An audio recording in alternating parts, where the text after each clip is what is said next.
Damn it, Tom. I'll learn. What is up, YouTube? We're back Thursday. All American Beef short PB. I don't know if Zod will be able to make it. We got a guest with us. We got Tom, Midnight's Edge, and we got another guy coming in as well. I'm excited to have him on the channel because he's an awesome guy. But yeah, cool to have you first time on here, Tom. I don't know if you can respond. You're muted, so got some wacky stuff. Me and Ricky have been pretty lax covering, following the stuff this week, but a lot has happened today with like Disney products. I'm trying to think what else, but yeah, Ricky, how's it been going for you? I'm guilty of all the tuna. You like that thumbnail? It's all true, all of it. Yeah, I was kind of. I was up. I wasn't quite up to speed on this Tunagate thing. I just heard a little bit about it, but I'm just like, okay, you're gonna have to explain this to me. I actually haven't read it yet. I was gonna wait till we start to look into it. I don't even know what it is. Well, you get two natural reactions, I guess, here tonight. Yes, it's kind of wacky because Ricky worked at Subway, and one time me and him got in conversation. So I'm like, wait, let me look this up. So then I was reading this whole thing about like Irish courts ruling against Subway about their bread because of sugar content. So it's like legally not allowed to be called bread. So I learned a little bit about Irish Supreme Court. It went on for 10 minutes, and we like already talked for like 2 hours. I was like, okay, I'm gonna go. He's like, no, hold on. That's something about Subway, and then he's talking about this for 10 minutes with me without missing a beat and talking about Irish bread. And I'm like, what? The more you know, Ricky. If you ever want to franchise in Ireland, you need to know these things for tax codes. Yeah, I thought about it once, but no, I don't want to franchise anymore. I'm good. Yeah, I assumed they're going to say that tuna is now cat food. And that would make sense. You mean it wasn't already? That's what I assumed it was initially. I'm like, that's kind of weird. You're putting animal product on a sandwich, but whatever. I mean, it's already a step above, and that's about it. If you could say that, like, I guess that's what I heard about it. Like, this is all I know so far is that supposedly tuna isn't tuna. Is it kind of like how it's weird? It's weird. I mean, it's like flaky, floofy stuff with mayo. I mean, pull up that first article about Subway. We got a wild one pertaining to Rookie. He's guilty of lying to you, the public, and he needs to apologize. It's all my fault. He's luckily on what do you call it? Not discharge, but on bail to be here right now. Mm-hmm. A New York Times report about the sandwich chain's tuna sandwiches has raised eyebrows. Here's why people are talking about how much tuna is in a sandwich. So this is just at Subway, or is this just in general? Subway, like the only Subway. It says, now, didn't you guys get? Now, I hate to say this, Jack, because you worked there, but didn't you guys get caught like 2 years ago? And your chicken ain't even real chicken. I mean, I feel like all the time, a customer will come up and say something about something they've heard. So, that was a thing where they were like, "I want real chicken." I'm like, I thought they're saying we do have real chicken now, starting now. So, I don't know. There's becoming more and more like McDonald's. Last year, people were claiming that our bread isn't bread. That it doesn't qualify as bread. That's how we got on the Irish bread conversation. Because I was going to say, if anything in Subway is real, it's got to be the bread, right? Because that's how we got on the Irish conversation, because there was certain qualifications in certain countries that qualify bread differently than others, and in like Ireland or something, Subway bread does not qualify as bread. It counts as something else. So I don't know, but yeah, it says sandwich, the sandwich chains tuna, and doesn't say Subway here, but I guess it's in the title, so that makes sense. Continue. All right. So why is there a suspicion around Subway's tuna? The New York Times didn't randomly decide to test Subway's tuna sandwiches for their true tuna virtue. In January, the Washington Post reported on a lawsuit against the chain that claimed that whatever was in the sandwiches was actually made from anything but tuna. This isn't the first time someone has questioned what's in Subway's food. In 2014, Subway took fire for including in its bread. See, here we are. In its bread chemicals called azagabragafuglamide, which which is also used in yoga mats. I hate to tell you that that's the same shit. The chemical. I was gonna say I hate to tell you that, but that's in almost every single bun in every single fast food restaurant you've ever been to. Yeah, I mean that makes sense. I mean, I don't think that all that is it's a chemical that makes the bread fluffier, and yeah, it's like a preservative or some shit. Yeah, well, they say I didn't ask Angus. Can we swear on here? My bad. Yeah, yeah. No, of course. I kind of figured, but yeah, you should have read this like one of those old Subway commercials. Like the New York Times didn't randomly decide to test Subway's tuna. I actually the only there's no tuna in the tuna at Subway. Oh my gosh, the only ones I know were Subway songs that were like Subway bakes my bread up fresh. Oh, that's probably before your time. Shit, I just way made the Combo Club seafood. It's no, they made fun of those at South Park with the Jared commercials. It's like, here comes Jared, he lost a bunch of weight. Yeah, they used to do those old Subway because he chased a bunch of kids. I didn't get that was before that. I didn't get the reference in South Park. I just thought they were just saying a weird. They're just doing a goofy. Every time I'm on a stream with him, he makes me feel older than dirt. Well, it's like because it's funny because I watched the South Park, but I didn't get the reference. I'm just like, they're just doing a weird Subway voice. That's weird, and I don't know. All right, that's all good. So, do you want to read this next one, Tom? Oh, I was just kidding. Go ahead. Okay. If you're gonna do that, because I haven't done that. A commercial It'll take me food forever. testing lab and a lot. See, that's a little different. That was a joke. Yeah, don't do that. That's all good. I'll try doing. You'll lose your voice. I'll do it. No, I do lots of voices on here for reading. The sponge I was like Krusty Krab. That's good. A commercial food testing lab analyzed more than 60 inches of Subway's tuna sandwiches from 3 different Subway locations in Los Angeles, and it found that no amplifiable tuna DNA was present in the sample. God, there's no R's in there to do a pirate thing. Really, that was horrible. The lab said this could mean one of two things. Either there's no tuna in the sandwiches, or whatever tuna is being used is so overly processed the lab couldn't make an identification. The report also noted, though, that this is the only DNA test that's been done. Inside Edition sent samples to a lab as well back in February and did find tuna present in the samples tested. Like how they say that, like there actually was something found in there that is real. Like how they say that. All right, but yeah, Angus or Tom, do you want to read the next one here? Want to trade? Bro, that screen's so tiny for me. I can't read that. Oh my gosh! Okay. I send you this shit. Okay, I got it. The fact is, Subway restaurants serve 100% wild-caught cooked tuna, which is mixed with mayonnaise and used in freshly made sandwiches, wraps, and salads that are served to and enjoyed by our guests, the company said in a statement. Subway also noted that the plaintiffs in the lawsuit have backed off the claims somewhat. Even the plaintiffs have softened their original claims. In a new filing from June, their complaints centered not on whether Subway's tuna was tuna at all, but whether it was 100% sustainability cut. Sustainability cut. I can't do that with the voice. Skipjack and yellowfish tuna, the statement read. In addition, the company took issue with the idea of tuna testing or DNA testing.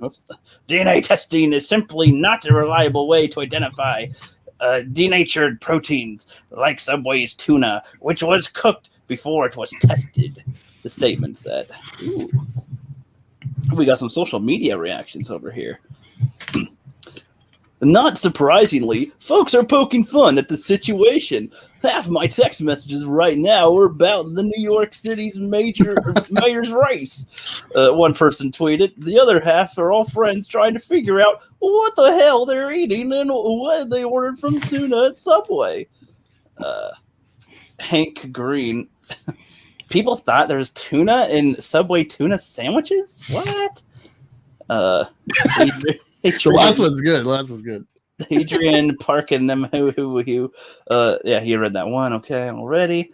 Okay, here's one. The Subway tuna drama is what this template was made for. We DNA tested the tuna from Subway. It's tuna, right? It's tuna, right? I imagine there'd be more to this meme, but I like that.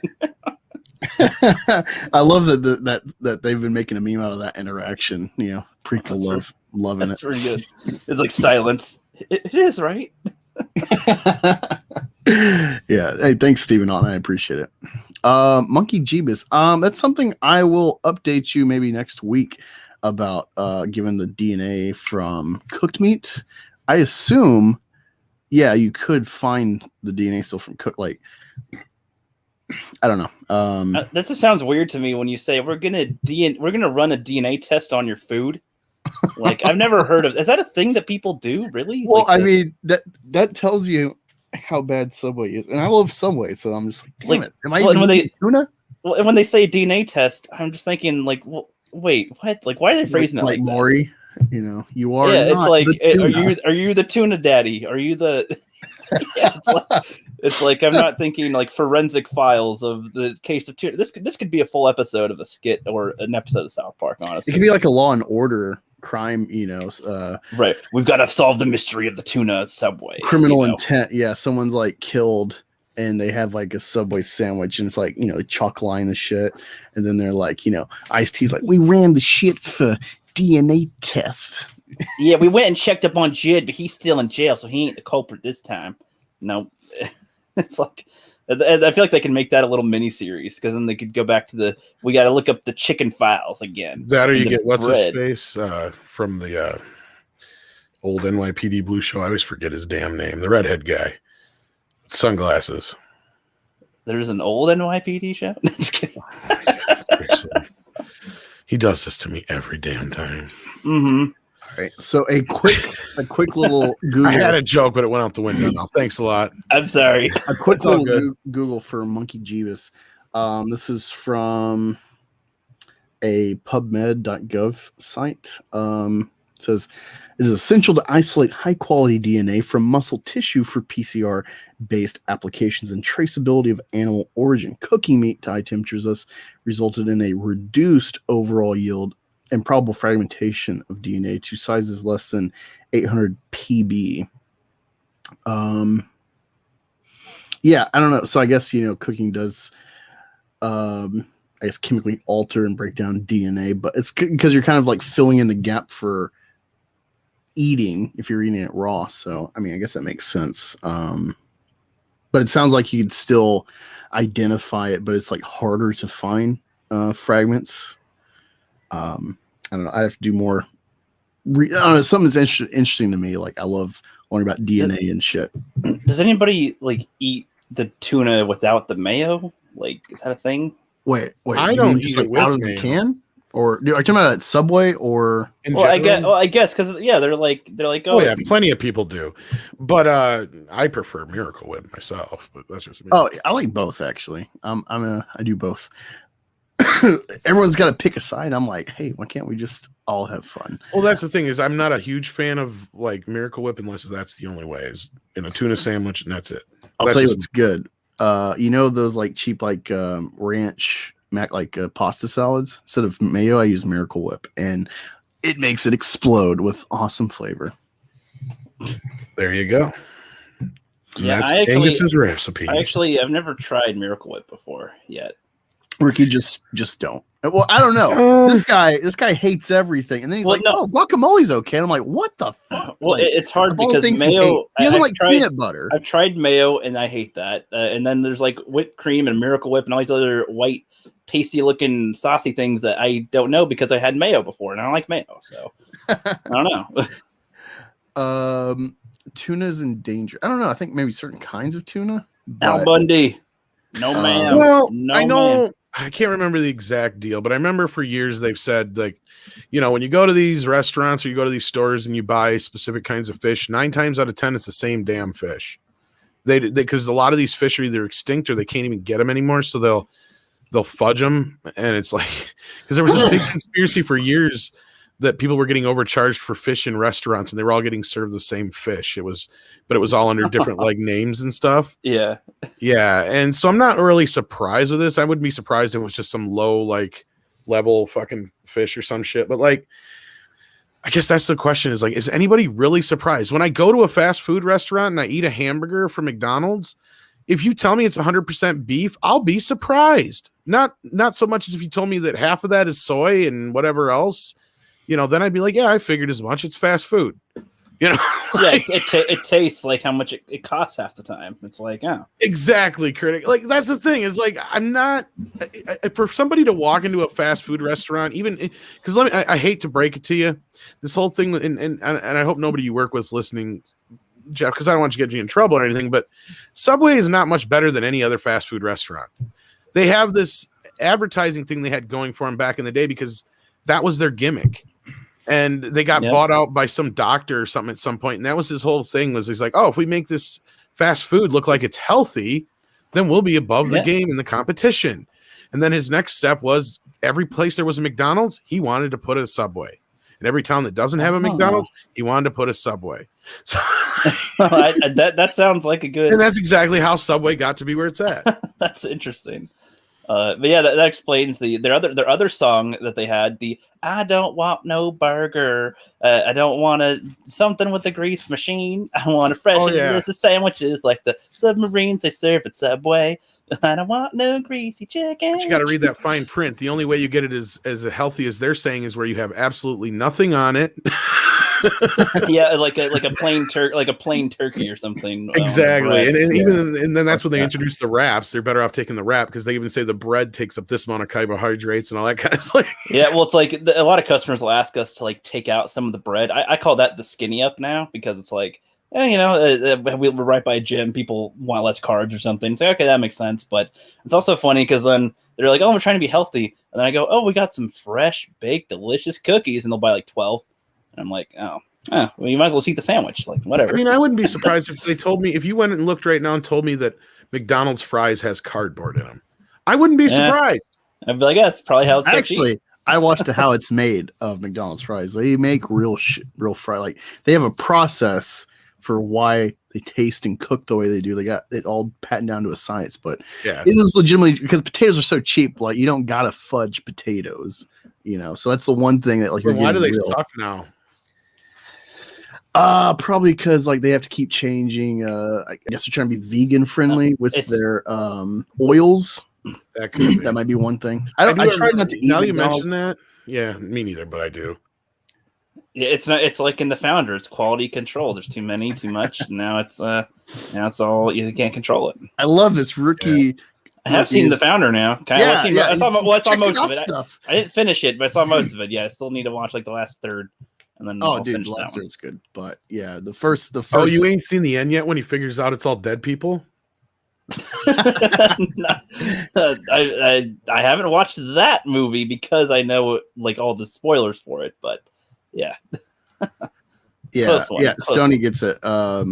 They used to use beef fat, now it's canola oil, so that might be the flavor difference. And it's also like dependent on location as far as salt. You get fucking dumb high schoolers cooking high school dropouts cooking your fries. The kind of, you might get the one guy. It's like, yeah, I'm dedicated to this job. And then everyone else just like, whatever. I just need money for a dime bag tonight. Which is gonna be the usual. Immortal Coil, thank you for the super chat, my buddy. We gotta talk soon. I haven't talked in a bit. Subway's own version of the Taco Bell protein worm. Yummy. Yeah, I saw someone saying something in here about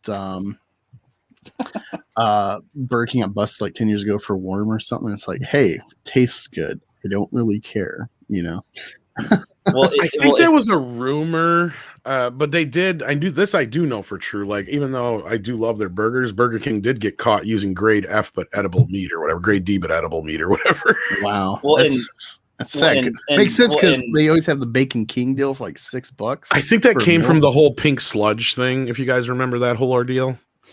Pink sludge. Okay, what that was is what it is like the parts of the cow and stuff that technically isn't even considered edible, but they run it through this process, and it comes out the other end as like this pink sludge, and they use it to make beef products out of. And like full beef products, or just like a little part of? Or? No, like they used to use it in a lot of shit. They don't so much anymore because they found out about this because a lot of the chemicals they use. But like, cause yeah, like it's only edible if you make sure you heat it at a certain temperature and all that shit. It's like, yeah. So a lot of places quit using. I'm sure none use it anymore. But it was I don't eat hot dogs.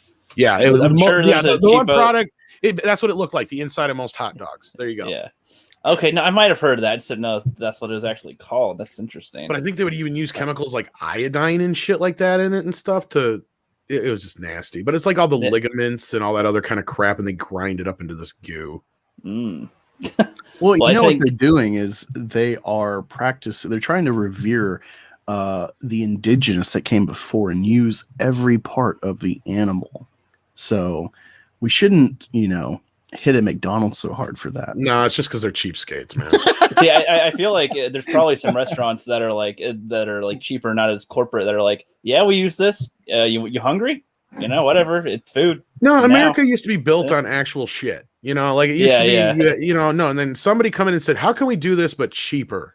And then that's where it all went downhill. Yeah, I would say, like in the Founder, you see where it's like, hey, they got this new milkshake. You don't need milk. You don't got to freeze anything. Exactly. And it's like the people that made that was probably shit that came up from people like that figured out the microwave to make popcorn and stuff.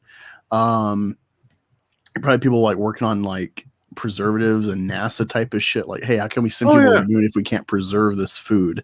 And so those kind of like extreme like MRE type of solutions to long-term preservation, not good, but you're going to burn it off really quick. So it's like a needs based. Like when you're deployed and you're eating MREs, you're sweating, you're burning the shit off, so it's not a big deal. But when you're like stateside and this is like just part of your diet, like this is horrible for you. You're not doing enough to like kill this out of your system. And but then those it's all about corporate greed. So you're right. You're 100% right. Yeah. And also you get, for years you've had, and it's just getting worse. You have with, especially pharma and like FDA shit, you get a lot of executives that either leave FDA and go to big ConAgra or vice versa, or they leave ConAgra, elevate into FDA, and they like cut measures. So that's so they can like give their friends a pass, or their old company. It's just like Hollywood, or like Hollywood. I was gonna say Washington, but yeah, same difference. Well, I was gonna say like I thought with like what Tom was saying in general, not just with food, but like even just regular appliances like fans, refrigerators, washing machines, phones, like things that were built to last for a while are now built to last like a year or two, and then you got to get another one. Like they don't really make them. That's what I was getting at exactly too, and that kind of leads into the whole fast food business, and then the Roy Kroc thing, and everything. Black Angus just said too. All of that is all. Yeah, I agree with it 110% because that's exactly where we're at now. We're in this disposable world, and what it's done is just poisoned us. Really, I mean, look at us. We're the only reason we're still alive is because our technology is advanced in medical. Yeah, they're like, hey, we got enough doctors, I guess. Why not? We might actually we don't. Well, it's like, yeah, we'll probably lose some along the way that can't get there or can't get the treatment. So whatever, we'll just like la-di-da. Yeah, no, it's funny you talk about that because like I've always talked to the Rookie in my channel a little bit about how I collect for like toys, so it's like I only got so much wall space or space in my house, so I kind of take what I've always said, a minimalist approach, where it's like, not that I'm like actually living minimally, but when I buy some, it's like I really review and assess, like, do I really want this? Do I really want to waste the money on this piece of plastic or statue, whatever, in space in my household, and like energy, the aura in my house. Excuse me. And it's funny because I just went to the bookstore and I found this book on sale called Essentialism. It's like, this is exactly the kind of what I've been trying to say. And you got Thomas Bowman's kind of echoing what I'm getting at with this subject of fast food. So he says, this is why I never eat fast food except Chick-fil-A. I've been cooking for my family for 30 years, cooking from scratch, local farm to table. I was doing this 30 years ago. Yeah, my kids love, surprisingly, even though they hate pepper, they love Checkers, Rally's, fries. And so I'll get them like a chicken bite box. But it's like, oh, I can spend that much and get a whole big bag of fries to bake in my house instead of frying them. It's still fries, so it's still crap. But just putting in that effort to like another 30 minutes to prep my food instead of just going through the drive-through, I make that part of my routine now. It's like instead of, I don't know, 2-3 times a week, it's like maybe once a week I'm going out to eat, if that now. Enjoying cooking, and it saves me on money. I buy cheaper, like reduced price meat and stuff. And I don't know. I suggest this for everyone. Just put in a little effort in your diet, and you'll save from the fast food. Well, it does make me wonder if like even the more legit restaurants use a bunch of shortcuts as well, like Red Robin, Outback Steakhouse, Black Angus, other burger places and stuff. Don't you take that name in vain? Yeah. Like other burger places, pizza places, like if they all take shortcuts as well, even though they're more refined, they're not fast food, they're more established, but they probably take some shortcuts too that we don't know about. We just haven't heard their Subway story yet. Yeah. Well, definitely everyone hasn't. Go watch The Founder with Michael Keaton. Hell yeah. Yeah, let's move away from food. We're probably making everybody hungry or revolting, like just feeling sick, like, oh God, Yeah. Oh, I know how to transition this. Okay. I'm gonna bring back an old meme of the All American Beef, going back to like one of the first episodes. Okay. And Tom, you might get a kick out of this too. Oh God, what am I? I like this one. That goes The in. square. That's right. It goes in the square hole. Yes. The satisfaction. And how about this rectangle? That one Also the square. it goes in there too. Yeah. Up next, we've got this thin rectangle. The thin Can you guess rectangle. where that goes? The thin rectangle. That's right. It goes in the I just love the face Cylinder. drop. It's like, no. The circle. I think that goes in The circle. the Yeah. square hole. Like, what? Reality has Also stopped. got the semicircle right here. Do you see a slot that would fit The semicircle. semicircle?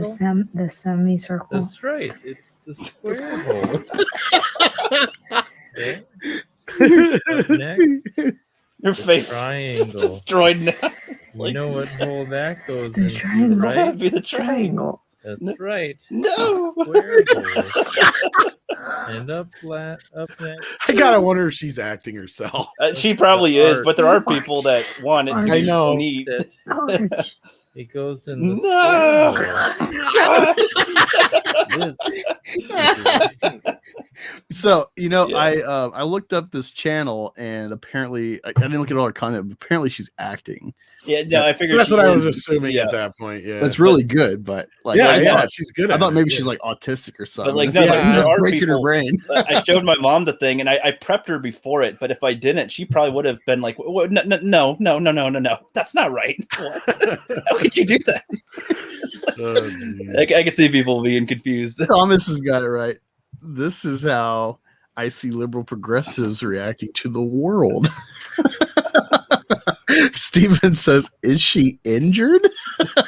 Now mentally, yeah, like no. That when it got to the arc, she's like, "That needs to go in the arc." No. That reminds me of like I haven't heard about it for a couple years, but like there was like the Common Core math or whatever, where it's like they like purposely taught your kids dumb math, where it's like only one way to do it when there's so many ways depending on like the numbers you put out. And it's like the kids are frustrated because it's like they're trying to tell their parents, helping like, no, this is how we're supposed to do it. No, you're doing it the wrong way. It's like it's like The Incredibles. Math is math. It doesn't Yeah, it doesn't freaking change. But you got another one. Okay. I don't know if you wanted to go into your monkey. Yeah, I meme, know. to This is your- good. This is to good. Your monkey one. I got a kick out of this from my kids.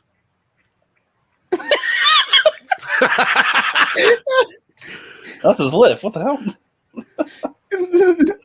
You're a talented little shit. Yep. Oh my god. What the hell? Anybody got that ape's number? I need a date Saturday night. How much muscle is in a orangutan's lip? Jesus Christ.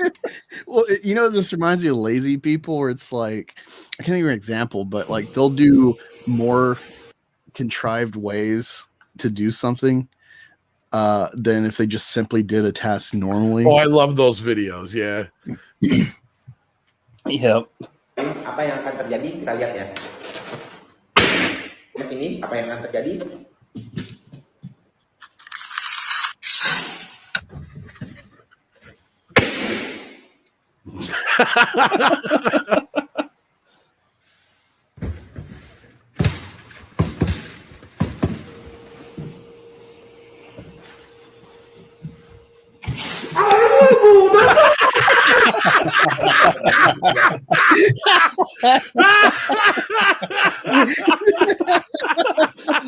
That was pretty good.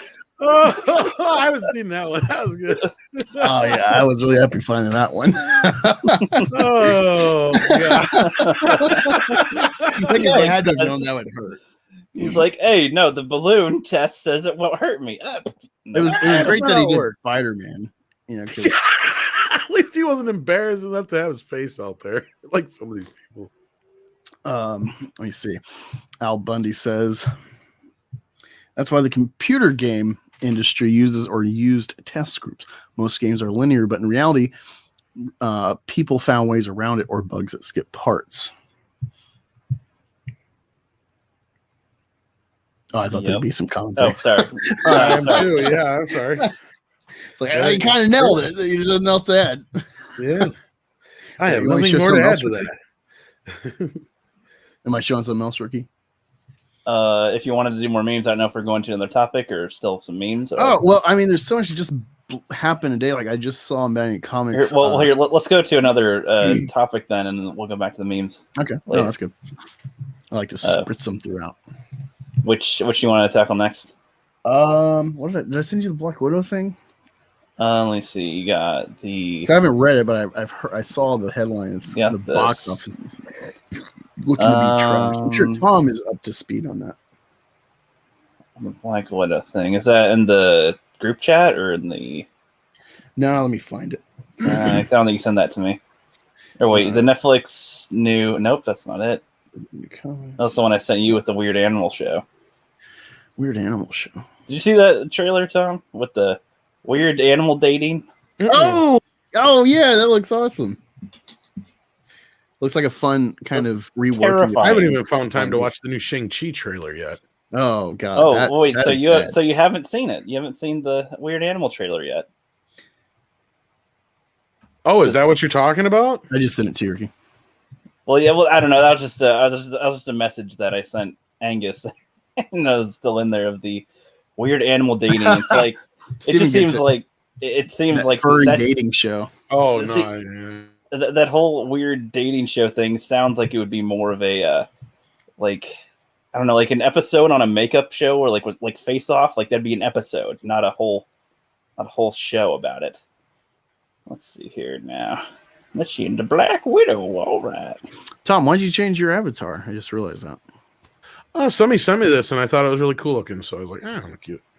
You look like you're about to like be a judge on America's not American Idol, one of the talent show, one of those I was talent thinking show like ones. a fashion show. Like, Yeah. Oh my god, that is so hideous. Why did you ever think this could work? The eyebrow is like. Honestly, when you look up like one of these bald guy channels where he's like how to like improve your channel or algorithm, all that kind of shit, it looks like it reminds me of one of those guys. I can't think of his name right now. I don't know, but I got the article up, huh? All right. So, the Black Widow box office predictions. Oh yeah, when's that coming out? Next month, June, like 2 weeks. June. Okay. Cool. All right, so let's see the actual article. So, box office. See if I can read normal. It's not. Doesn't make as much sense. The box office tracking and forecast website Box Office Pro. That's a mouthful of sentence here. Recently released their projections for Disney and Marvel Studios' upcoming Black Widow's film, and they do not look good. Yeah, I don't know I haven't thought about Marvel films in a while. I haven't even watched the shows really. Just the one episode of Loki, and that was about it. Well, All right. wait, There's a lot of before we ads continue, today. Tom, just so I can have a nugget in my head for future Sure. commentary. Did you watch the recent episode of Loki? Actually, I've not seen the last 2 episodes, so there's not much I can add to that. No, that's fine. We got plenty. No, of I time. wanted to get to them. I just haven't had a chance to yet. But Yeah, we're in this. I keep hearing about them, so I'm not like that worried about spoilers or nothing. Yeah, so. we're in this era where it's just like we're getting.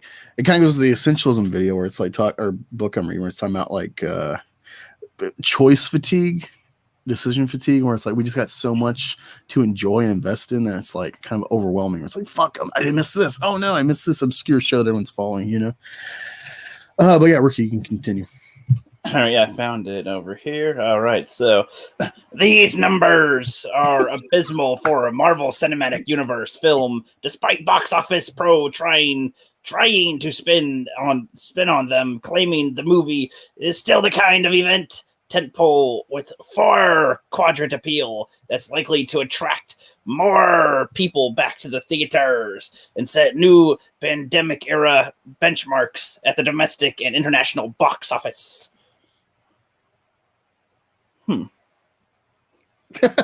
I just pause on that, like, oh, okay. I'm just thinking about it. Means something. Wait, so it is going to be in the theaters. Yeah, And it's day and date. It's aiming to be in the theaters? Or claiming no. I got you. It's in both. It's in theaters and on Disney Plus with the premium $30. Still. Ugh. Yeah, I don't get, like, Disney has such an easy layup, and I mean, even if it was like, hey, pay like $2 extra or something, but like, you know, HBO is really kicking their ass with the release of movies. Yeah, pretty much. If you look at the previous Marvel Cinematic Universe films, the lowest opening weekend was Incredible Hulk back in 2008. It had an opening weekend of $55.4 million. In fact, there are only 5 MCU films that have made less than $77 million in their opening weekend. 77 million doubloons. Taskmaster in the Marvel Studios Black Widow in theaters. Yeah, I don't know. Which one does the chat prefer still? They still prefer the Barbosa? I don't know. I know Sherry's in here, but I don't know if I'm seeing. Maybe Karen's creeping in the background, or Rebecca, or Shalana. But, Yeah, the regular girls aren't here to make fun of my voice. They're just here for BB. Yeah. Oh, that makes sense. I'll change it up for this one. Aside from the Incredible Hulk, the other 4 films are Ant-Man, Captain America, the First Avenger, Thor, and Ant-Man and the Wasp. I totally forgot about Ant-Man and the Wasp. Ant-Man made $57.2 million. Captain America, the First Avenger, brought in $65 million. Thor grossed $65.7 million.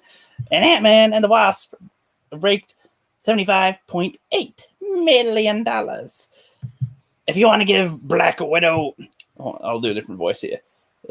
I'm Russian, babushka. If you want to give Black Widow the benefit of the doubt, that will hit the higher end of the box office pros prediction at 90 million. It only moves up 2 spots, beating Doctor Strange, which brought in 85 million, and Thor: The Dark World, which earned $85.7 million. This article's boring. Yeah, I didn't get the Jesse. I don't know. There's not. I feel like I didn't. I was just curious here. if there was like more nuggets, more little like hot takes in it. But I don't know. I feel like I got nothing out of this other than it's gonna make less.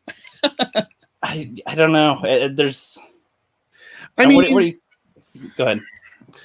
This is one of those litmus tests, I guess you could call it, to where Black Widow's well-known enough character. She is technically dead. And I've been saying for a while, I don't think that's the case. I think that this movie is going to be setting up her sister, which we already know she's supposed to be in, I think, Hawkeye. And one of the early reviews I did see said that that's pretty much what this movie is. But I have this feeling that they're going to leave us on a cliffhanger with her coming back. Because I don't think they're going to kill one of the most prominent women in the MCU. Oh, yeah. And yeah, ScarJo is a big actress, but she's not like so big that she's unattainable all the time. You know what I mean? Like she's somebody that's a big enough name. You want to keep her around. She probably don't she's cost that much. 36, so It don't matter. Oh, Don't matter. She's able to hang around as more of a mentor figure now. But here's my reasoning for this. I feel like we're going to get another Disney Plus series or maybe even a Captain America 4. And what that movie is going to be revolving around, and this is me speculating, I don't have anything to go on this outside of just me putting like pieces together, is I think that the whole reason that I think that she's coming back is when they took the stone, they said you had to leave something behind, right? Well, they never say what happens if you put it back. And that's all what Captain America did for the last however many years was he went to take the stones back and then he hung out on Earth with Peggy, right? Well, I feel like they're going to tell us in a Disney series or in a movie what happened in that period, because you also have a great setup there, because who would Captain America come face to face for the first time since the first film when he goes to put back that stone? Peggy? The Red Skull. The Red Skull. Oh, right. Oh, right. And also, like I said, they never said what happens if you put it back. So if he puts it back, what if he gets her back? Because maybe that's all part of the whole game. So she comes back. I mean, and there she is. She's back. No, right. Like you took a life and then you bring the stone to its place and now life returns or something. And then I think that's also setting up the third Guardians movie, because we already know what it's technically about, or at least part of it. And it is that Star-Lord doesn't like the new Gamora. And he wants his Gamora back. So that means Star-Lord's probably going to go seal once he finds out that Black Widow came back. I guarantee you he's going to go find a soul stone from somewhere, or the soul stone, and try and get his Gamora back. That's what the third Guardians movie is going to be about. I could easily see that being the plot of the That's technically what I've heard it's supposed to be about. Man, that's one of the things that like I thought about, but it didn't like hinder the movie. You know, where it's like I can kind of suspend some of like the hard critiquing because I'm just like, I'm loving this movie. Man, it's just me being a fan. But yeah, no, the Soul Stone's one of those like, how the hell do you put that back? Like, you have to give something to get it. So it's not just like, oh, here you go, here's it back. Like, I guess maybe you could exchange with Red Skull, but he just seems to be like a watcher. Or I was say he's not even technically the Red Skull anymore, and that's what Cap will probably learn when he gets there. He's going to be all like ready to fight, and Red Skull's going to be like, "You do not need to worry about me here. We aren't enemies anymore," or something like that, you know. And it'll be this whole like exchange, and it'll be like, "Here's the stone," and he's like, "Oh, well." You know, yeah, and then here comes Black Widow. I mean, it'll be a bit more dramatic than that, but then that also sets up who the real bad guy probably is in Guardians 3. It's going to be the other Gamora, probably, because they got to kill her off to get her out of the way. I mean, that's a possibility. Angus and I were talking about this a while ago with the Gamoras, and I see them as two completely different characters. Well, they got her set up to where she's still technically bad. She has not had any of the experiences from the first Guardians movie at all. Yeah, she's still technically 110% loyal to Thanos for the most part. So yeah, I mean, they had her little whatever at the end there, but I still think there's still a lot more bad in her than there is good, and that's where she had to develop to be a little less bad, essentially, and hasn't done any of that yet. So I think she'll turn on him. Yeah, I don't know. I'm in this state where it's like I do want to see continuation. I like to see where it can go before the wheels just fall off and they got to like reboot, retcon, or whatever, or just ignore shit and like, we messed up. Like we're just whatever, writing fast and loose. But at the same time, I'm kind of like, I think you should just do like a hard reset since you got essentially 100% of your characters.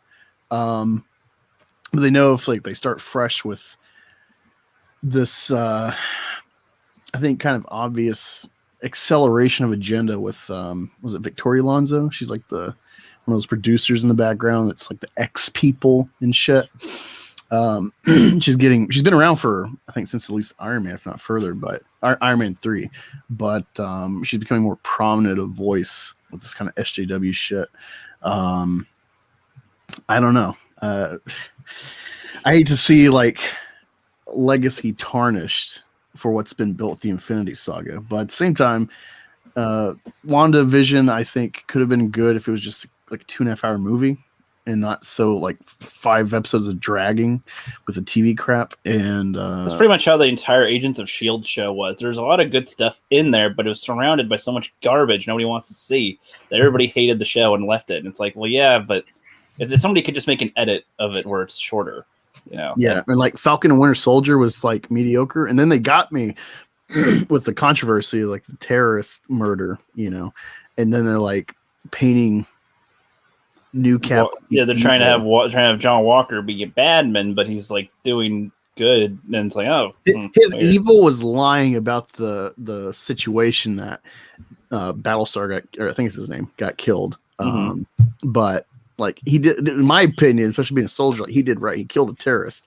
And a superhuman terrorist that has super strength. Yeah. Yeah. No. Yeah. There's like okay. So I'm at Creative says I want to see another Hulk movie.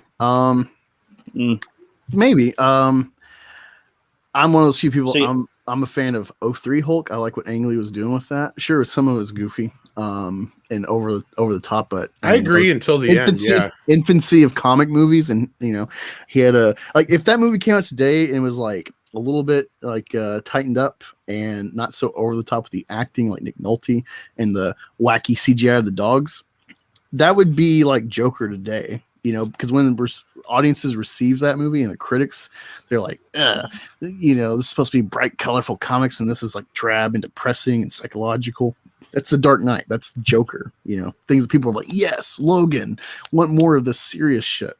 It was just ahead of its time. No one appreciates it.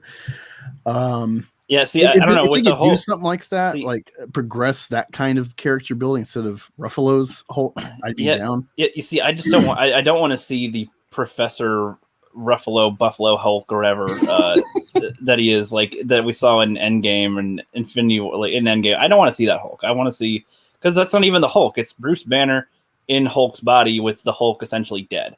Is how I see that entirely, because it seemed like a whole other entity, and they just kind of killed it. And I don't know. I don't like that. I don't think that'd be worth a movie.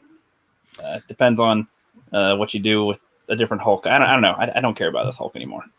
Yeah. Well, there's like, that's the thing. The Shang-Chi trailer, give you a little spoiler. At the end, it seems Abomination is in some sort of like gladiator, like ring fight or some shit with Shang-Chi or some comparable character.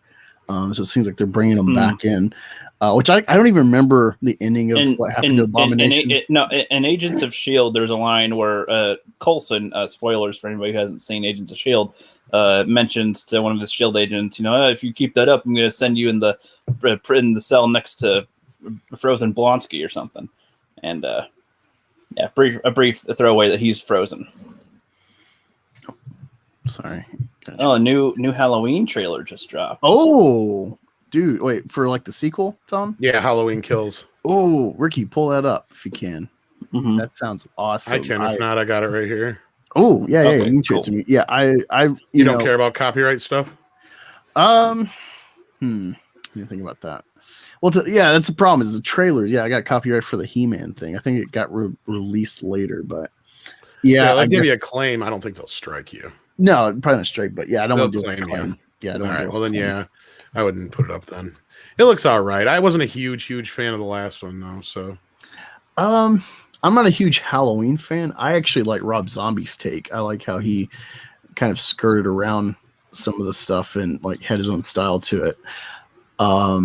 Especially the first one, it felt like it was closed, shut, but then like, let's continue. It's a series. Like, okay, I'm fine with that. How he did it.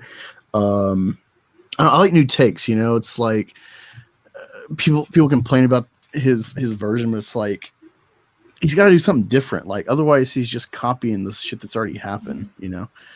Well, I mean, I like the first half of that movie, but then once it gets you right to the point where he gets to the remake part of it, then it kind of goes downhill. But I hate that second one with a passion. Oh, I can't wow. stand it. The opening, when I saw it the first time, I was like 20 or so.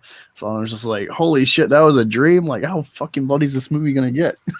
That's another part that ticked me off because like that was like a scene straight out of the original Halloween 2, and then they made it a dream, and like I was like, are you kidding me? It sounds like they did that in Silent Night, Deadly Night too. They just kind of show footage from. No, the they first movie. actually just show the whole first movie again.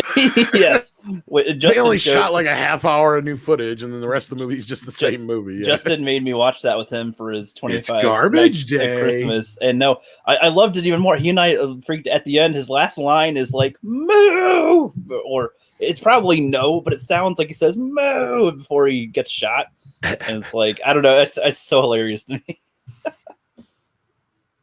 No, I'm interested. I like what they did with the sequel, even though it's like I guess watching a bunch of videos about the whole history of Halloween series and how like H2 or whatever H2O or whatever was like supposed to be a reboot or something, and then they're doing another one, and of course Rob Zombie had his own kind of take on the idea of Mike Myers and stuff.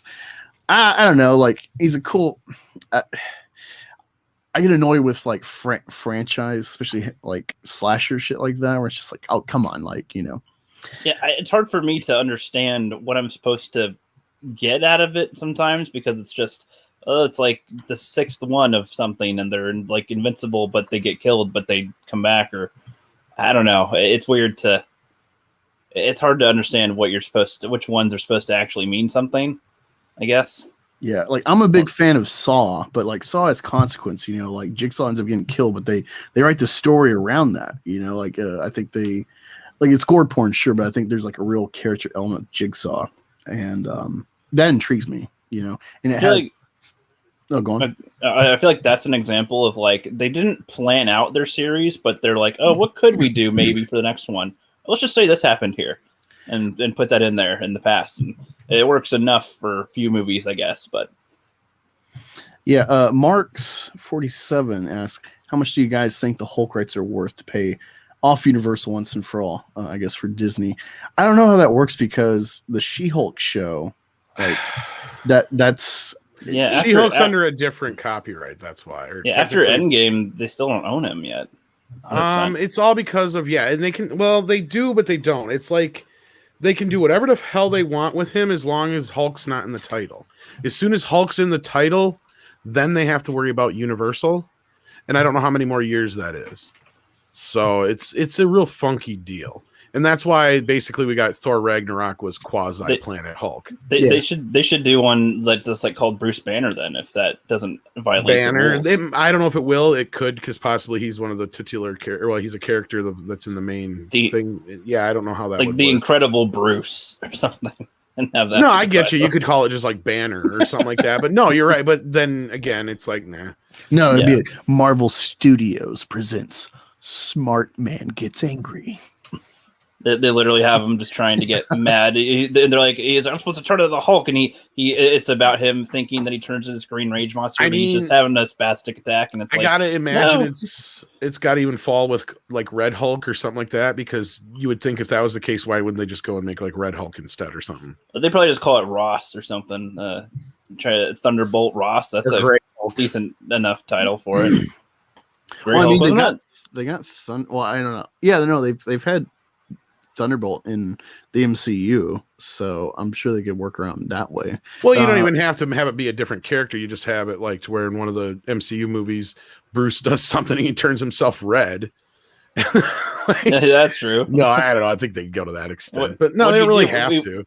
We put the Hulk in the wash with the red, something that turns green into red now. Well, you just could be like, he tried some antidote to fix himself, and instead it just, it did something else. It took the rage out. Now he's angrier. He starts speaking Russian now. Oh no. I am the Red Hulk. I'm red, yes. Hulk will smash you.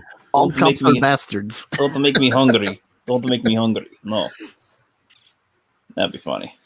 You wouldn't like me when I'm hungry. It's angry. Oh, sorry, angry.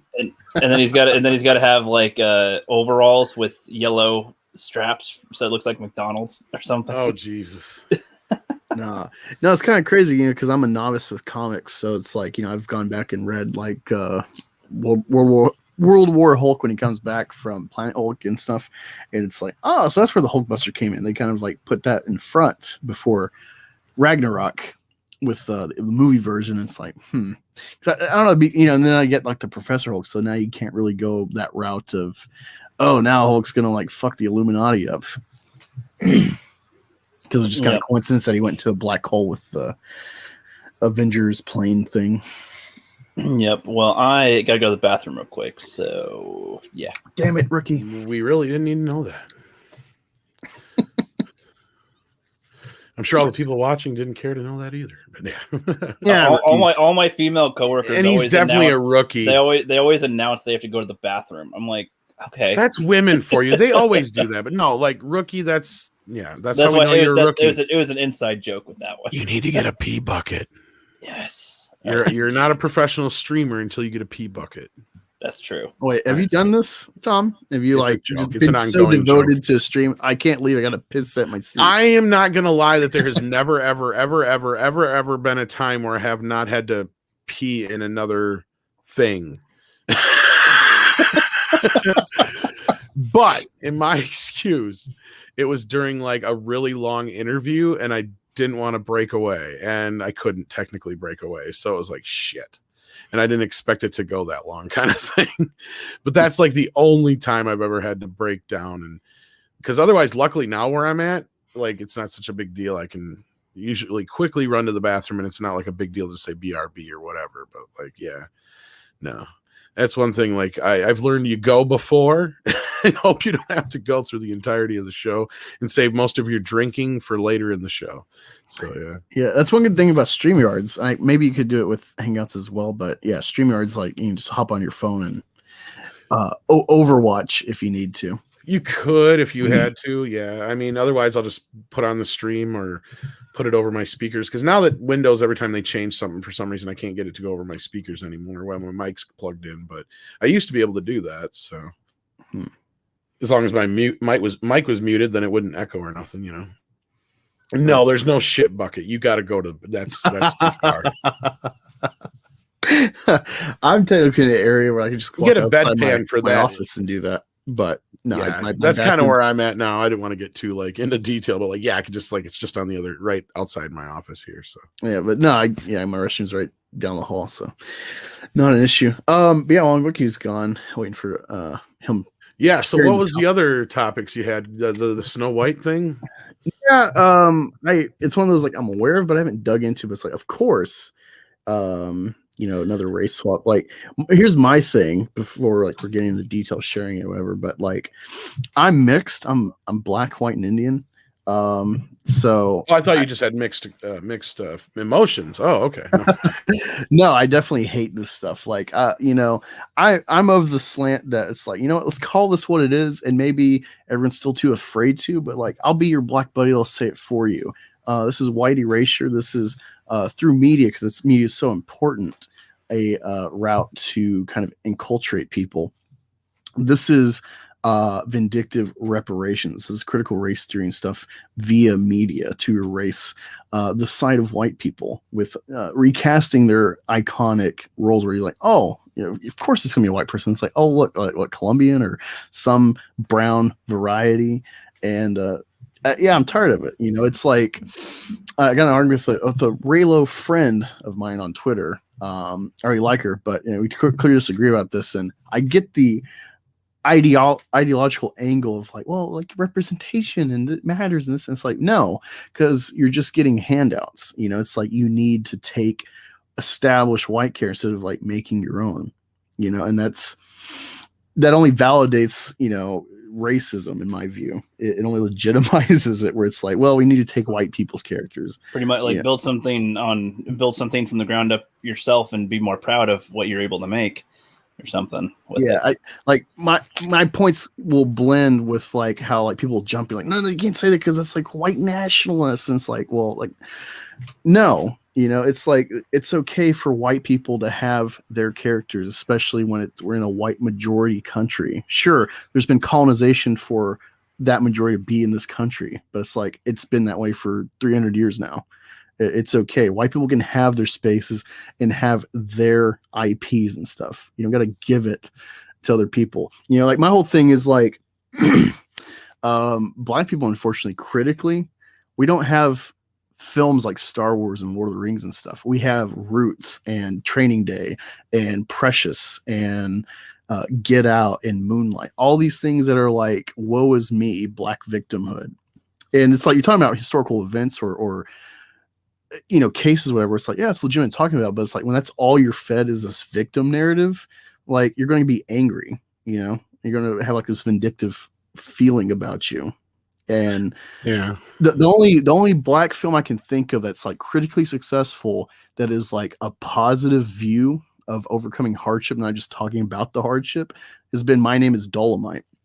For every one of those kind of movies, you got probably 20 or 50, some crazy ratio of those victim narrative films for black people. You got a point there, because even in stuff like Candyman, like he's a victim.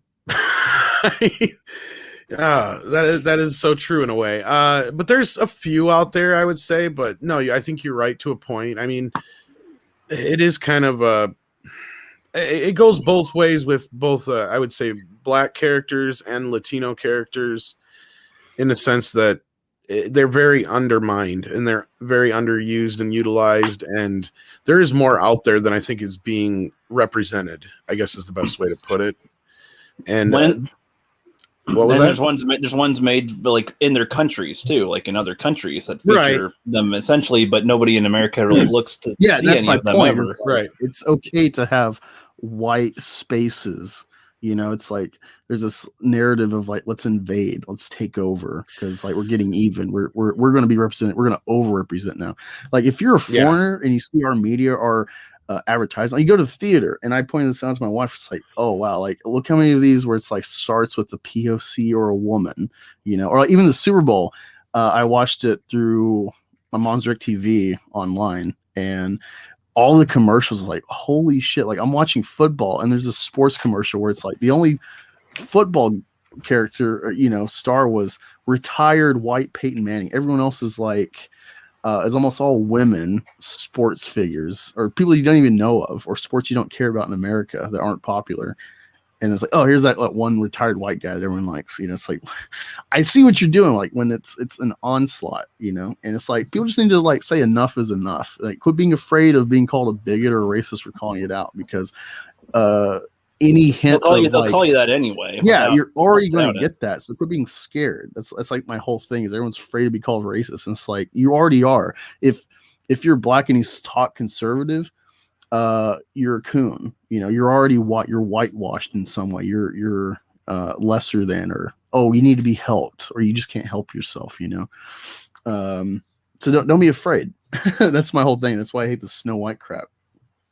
Well, and as far as like the race swapping or bending or whatever goes, or even gender swapping at times, I normally wouldn't give a crap. And prior to this, I never had such an issue with it until it became the whole virtue thing.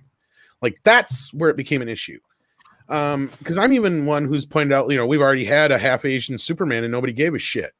They only gave a shit when they found out what his politics were.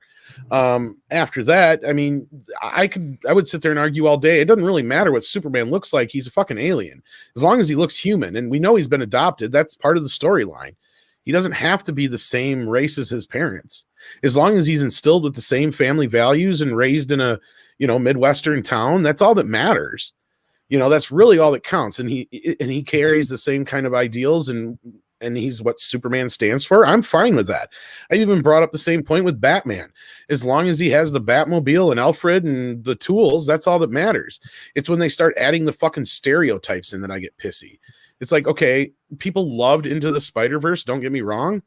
But when I look at that, I'm like, okay, you already took one character that was Peter Parker with a bunch of stereotypes stacked onto him and stacked even more stereotypes on top of him.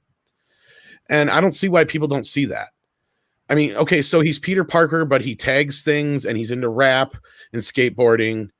And how are those just not total stereotypes, basically? I don't get it. Like, and all this other crap. It's like, am I the only one who sees this, or is it just, am I just that bad? I don't know. I don't know. I haven't seen Into the Spider-Verse yet. No, okay, well, the character is basically Peter Parker. He even has almost the same exact storyline. They even altered his storyline in Spider-Verse to where it's even a little bit closer to Peter Parker's. I mean, at first glance, you may not think so, but it really is. It really is kind of the same damn storyline, to the point where his uncle is even responsible for him being, responsible. Right. So it's kind of a stupid kind of thing where I look at it and I'm just like, it's Peter Parker, but he's Latino. And why is that supposed to be so much better than anything else? Why does it matter? Why does making him that character, and at least he is a different character, I'll grant you that. He's Miles Morales. He's a completely different character, but he has so many traits that are in common already with Spider-Man that that's what he comes off to me as, just a racial stereotype version. It's actually kind of like in video games where they have like color palette swaps of like different things where, oh, you upgrade to get this one, and it just changes the color of the armor or something. And it's like, oh, well, you didn't really change anything, really. He just put a different coat over it, and it's like, so and that's brand new now. I wouldn't care if they actually did that. That's what I'm saying. Like, you just, you found an actor who's happens to be Latino, but you think he'd make a great Batman. Great, no problem. Just don't change anything. Yeah, that's what we're talking about. Like with Ariel a while back, in a way, it was like, if she's a really good singer and whatever, all that. Maybe is that worth it? But then Angus is telling me about all this theory thing that goes on with the white erasure, ginger side, like, well, especially ginger side anyway. Yeah, and especially the ginger area. And it's like, that kind of And then the other side of it is, okay, so they swap out a character, and then 9 times out of 10, if it's a black guy, they make him either like gay or so non-threatening, or they throw an Asian character in, and they always throw them in a place where they're either the tech guy or something else where it's kind of racist. They're never even, they're like oblivious to even what they're doing and how they're making it look on the other end. Batwoman was a great example of a lot of that. Everything I've heard out of that. Even before that, Arrow, everybody praises Arrow all the time, and I actually kind of want to look back at old episodes because everybody says early Arrow was good, and I used to agree, but I kind of want to look back, and I don't know if that's true right now. Looking back on it, they do a lot of weird stuff in there that's kind of Batwoman-ish, but not a little more subtle, but not really. Going back, Arrow has the luxury of being a character that not everybody is really that familiar with, so you can play with it more. Kind of like, like Angus was saying earlier about new takes and looking at things from different angles. And I got no issue with that either. I'm one of those few people where I don't moan every time somebody's saying there's a remake coming, unless it's a obvious franchise IP grab. If somebody said to me tomorrow they're remaking The Last Starfighter, I'd be like, oh, interesting. Because that was a movie that wasn't a huge franchise. It didn't really get to live up to expectations at the time, but it's a great story. Yeah, an example of one that probably could, in a way, use a reboot. That could be changed and adjusted, like how they used to try to do with reboots, where they improve some technology, have a different angle to expand it or something, and instead of ones they do, they're the cash grab. You know this title, friends? Let's do this one now. But that's where Scarface and The Fly and things like that are so well regarded, because they took a concept and they took it to the extreme, and they gave it a good reason why it exists. Yeah, and I want to see more like that in terms of reboots and remakes now, like just taking a concept and expanding it in a different way that can make it really good, instead of just going, guess what? We swapped the character's gender, and that's about it. I don't know what else we got. Well, I'll give you a perfect example. Same story. With my problem with this stuff is that I had this conversation about like Black Panther, something about Black Panther, someone, and they're like, oh, you're just mad because of this or that. And it's like, they were saying like with Ariel, it's like, oh, well, like even if it was meant to be Danish by the author, then like black people can be Danish. And it's like, I'll use your logic, friend. There are white Africans, so Black Panther can be a white guy, and they're like, block. It's like, oh, you don't like equal medicine, so you're just proving the point that this is vindictive, that this is reparations through media. Oh, they don't even deny that anymore. That's why they're saying it's equity, not equality. It's also a matter of they are using the platforms to further their message. They have said that. It's not even like hidden anymore. That's where guys like us got started on here, and that's what we're trying to say. Like, wake up, people! This is what they're doing, and now they're like, oh yeah, that's what we were doing all this time, and we want you to go away. So they're confirming everything we've said all this time. Yeah, in a way, it's kind of like a form of red pilling, where it's like you're waking up to something, but it's also understanding that is what it is, and you just got to understand how to maneuver around it so that you understand what it is, how you react, like just simply pointing stuff out, what it is. They'll call you a bigot no matter what, practically, with it. So you got to just understand how to maneuver the waters, and then you can maybe make some type of difference, or at least reach people's ears that don't know as much about all the stuff. Right, but not to And- go too far with it. It's not. I'm not saying like companies should all be like turn a blind eye at everything and be like, well, Yahtzee spend money too. That's one thing. Right. But at the Yeah. same time, you're turning. This is the first time in history where I've ever seen companies where they're just like, no, I don't want your business. Not since the days of heavy duty segregation have I seen this kind of attitude out of companies. And they learned Yeah, back it's- then. The bus boycott. I've Yeah. always compared like, hey, you need to boycott. It works if you fucking do it. The bus boycott in the 50s or 60s is a perfect example. I'm like, well, that was like it really mattered. I'm like, well, it matters today. You don't think it does, but give it 20 years. This continues. How this might affect culture and interaction of races. That they're developing a new race war artificially, And it goes beyond race, though. That's the sad thing. Go ahead. Sorry. But yeah, what's different is like before, like even against like gritting their teeth, they'll bend the will, bend to the customer will. But now it's like Gillette lost how many billions before they just kind of like didn't say sorry. They're just like, we'll stop. We'll pretend to care about vets and men again, as a consolation. But with like the like, oh, Nazi spin with you. Like I actually, if I was running a business, like I use this analogy, if I was running Clorox, I don't care if my best demographic is like Ku Klux Klan washing their sheets for all their meetings. Like, good on you. I'll spend the money how I want to, but I'm not gonna like be like, oh, fuck you, Klan. You know what? I could actually make a joke commercial out of that would actually be funny. Yeah. Well, yeah, that's actually like a good question. I'm black and I own the company. You're paying a black guy for. Well, no. Here's one better. Is like the detergent is so good that it cleans the sheets so well that they learn that half of the group is black already, or some shit like that, because they can see through the sheet. Yeah. Like Hey, Jim. Oh, no. Oh, we just hang out in here to hear you idiots talk. And it's like just one white guy. The rest of them are all black, and they just realize that they've been fucking with this guy. There you go. You could not make that commercial now, though. You could not, and that would be a hilarious commercial. And I don't know. Anyway, it's funny about that. You know how you watch a movie when you're a kid and you just like enjoy it, but like shit passes over your head. Like Shrek's a great example for me and Ricky's age. Perfect. And then you get older, and you're like, I get it now. Roger Rabbit would have been our Shrek. Yeah. One of those for me is I love Forrest Gump. I've grown up with this movie. I've seen it probably 50 times in my life, and it wasn't until recently I got the joke where he's like, sorry, I ruined your Black Panther party. He thought it was a party. What an idiot. Well, and you think about a kid now that sees it post Black Panther, they'd be like, "What? That doesn't look anything like Black Panther or something." It'd be like a triple joke of not getting it. It'd be some like anime fan hipster black kid, like, yeah, I'm going to the Black Panther party. And it's like, oh, well, I hate to remind everybody that the reason why Black Panther was a character they kind of tried to not so much forget, but they kind of downplayed and then tried to bring him back in a weird, different kind of cool way was. There was a time period where the Black Panthers weren't seen as a very good organization. Nobody had any problem with what Malcolm or Martin Luther King and stuff stood for, but like Malcolm X and the Black Panthers were seen as radicalists, and shit like that. So I mean, there came a point where that was kind of a little bit of a taboo. So like even at that time when that Forrest Gump joke happened, they were still kind of seen as, they were even being seen as something not as a joke, but like. People were not taking them as seriously anymore, kind of thing.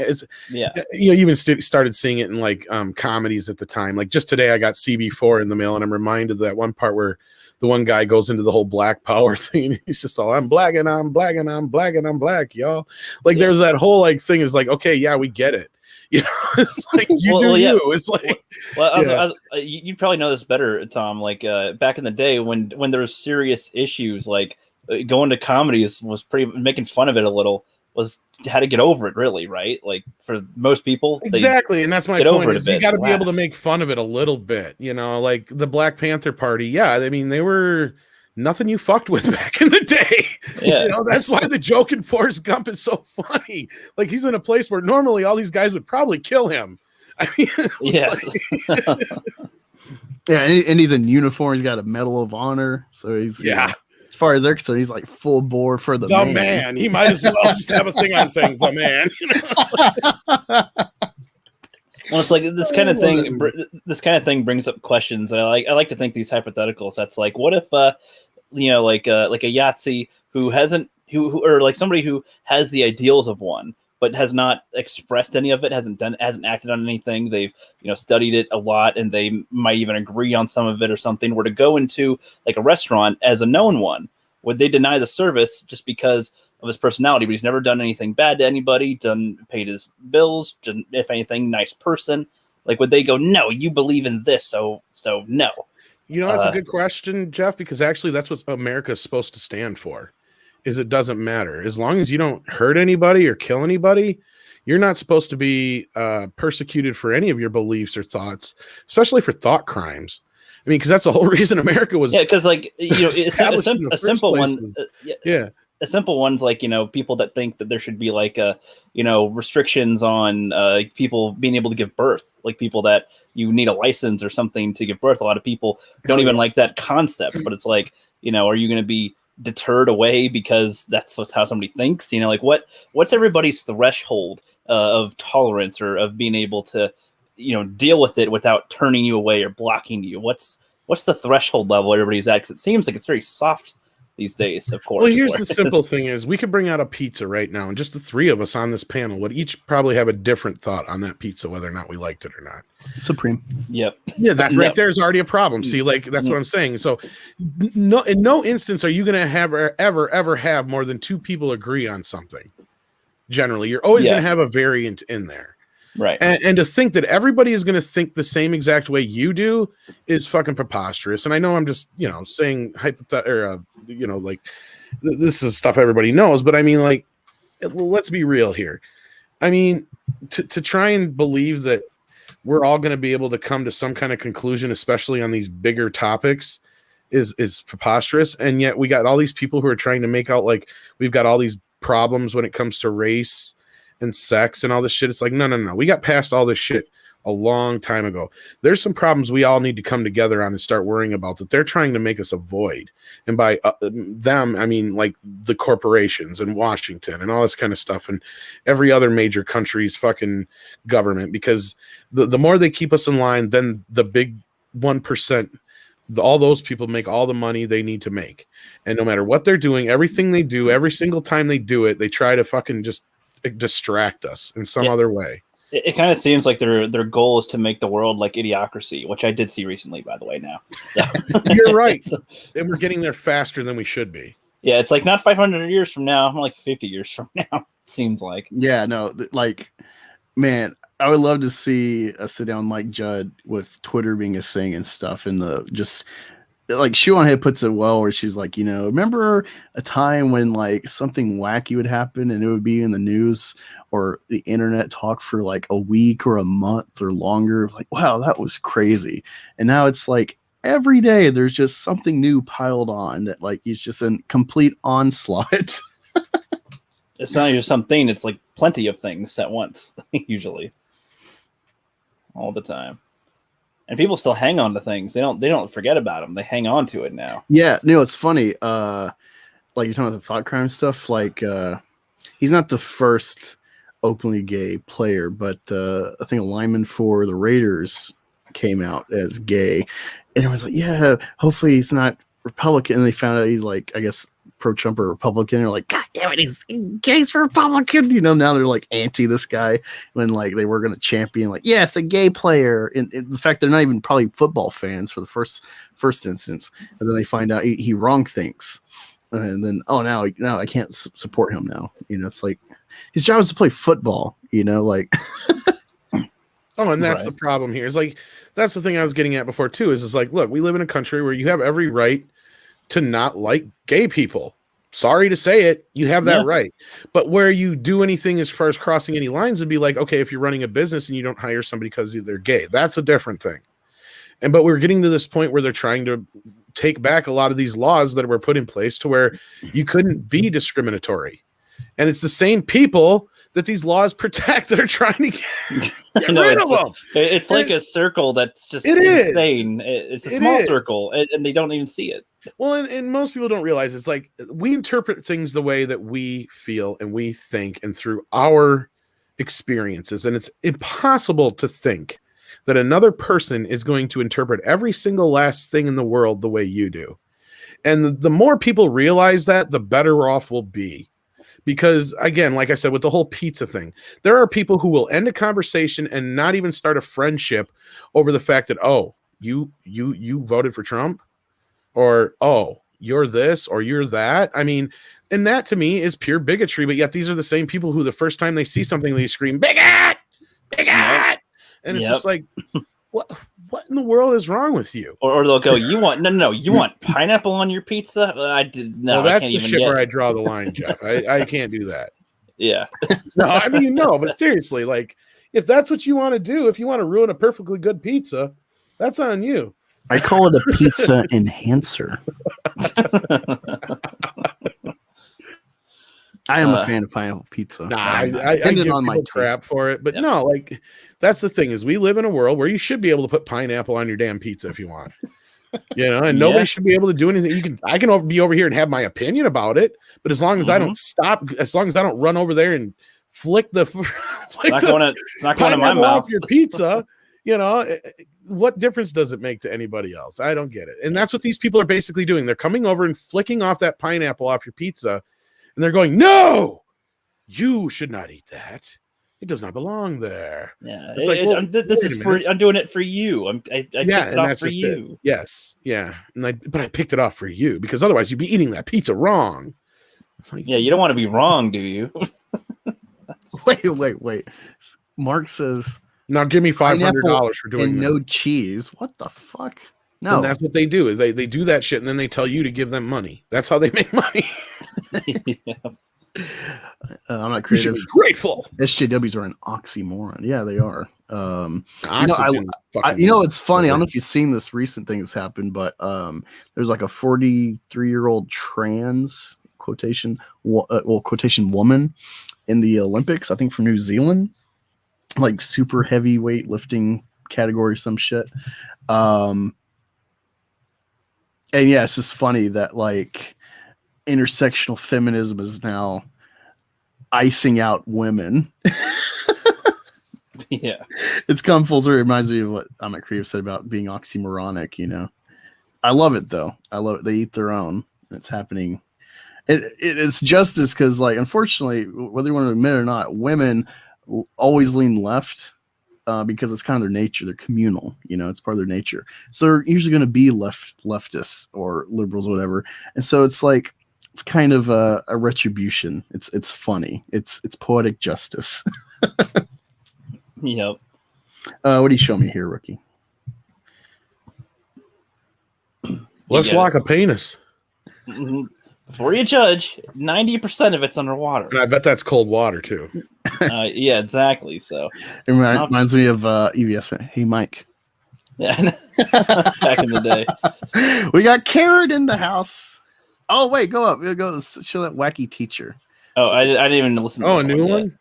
It's a national holiday. This is what's bullshit. Today is the first time our country has recognized Juneteenth.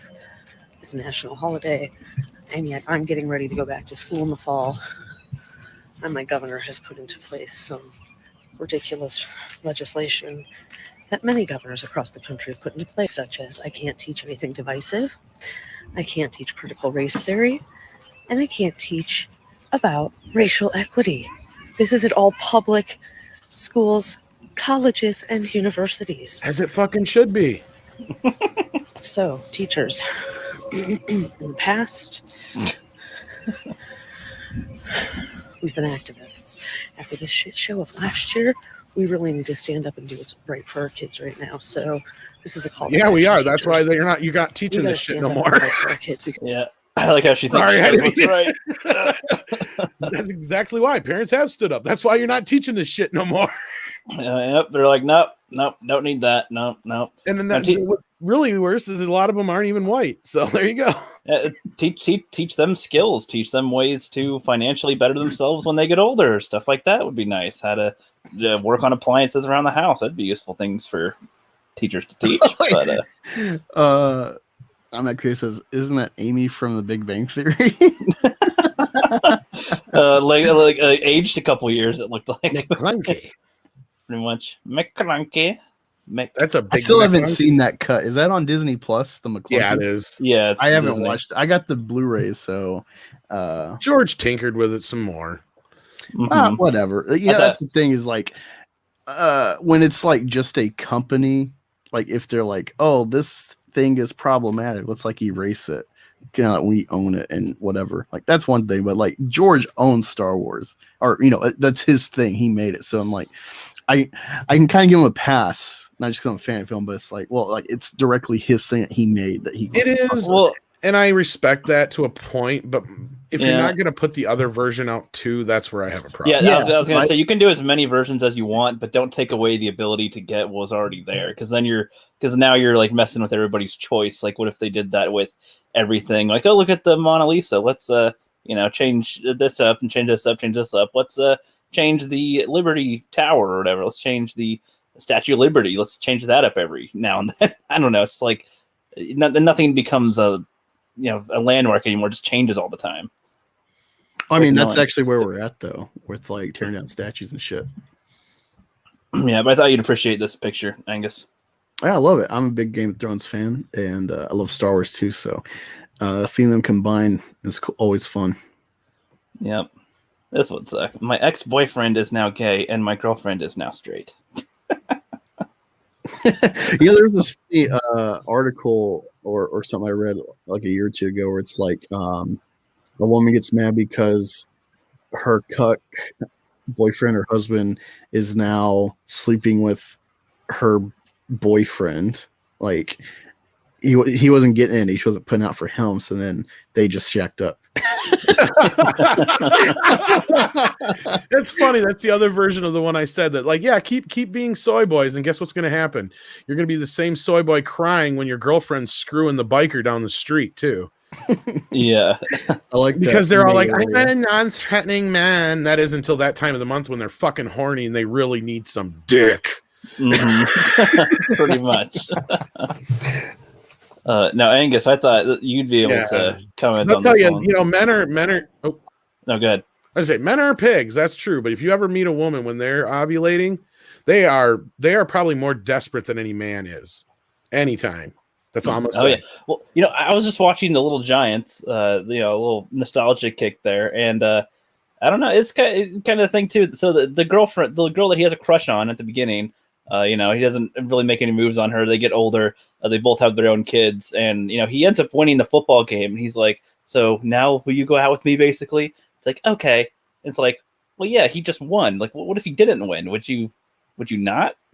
No. Hey, I was just watching Rich Cooper, our buddy, on Entrepreneur Cars, and he was talking about how, like, is saying where it's like girls wait at the finish line and fuck the winners.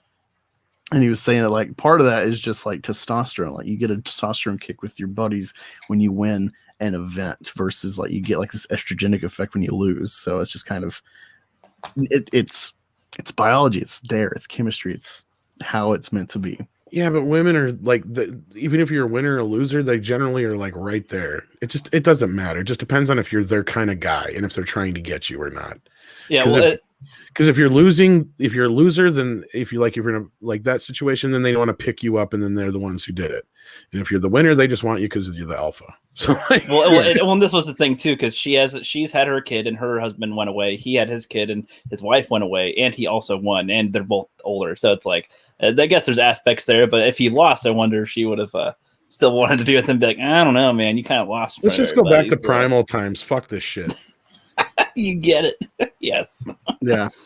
But Angus, I figured this Remember one when might... men were men and they're just like, I like you. All the family. They grabbed your hair and then it's like, come to my cave. Yep, you'll come here. What was it? The old caveman movie. And if she would hit you in the right places, you'd be like, no, like you no more. The Find quest, another one. the quest for fire. Just they're drinking Yes. water over the river. He Then, starts fucking her. just whoop, remove the loincloth, and then there you go. Yeah, it's like women don't get that. Like civilization has given them a lot of rights. Oh, that's and why they're freaking equality. out.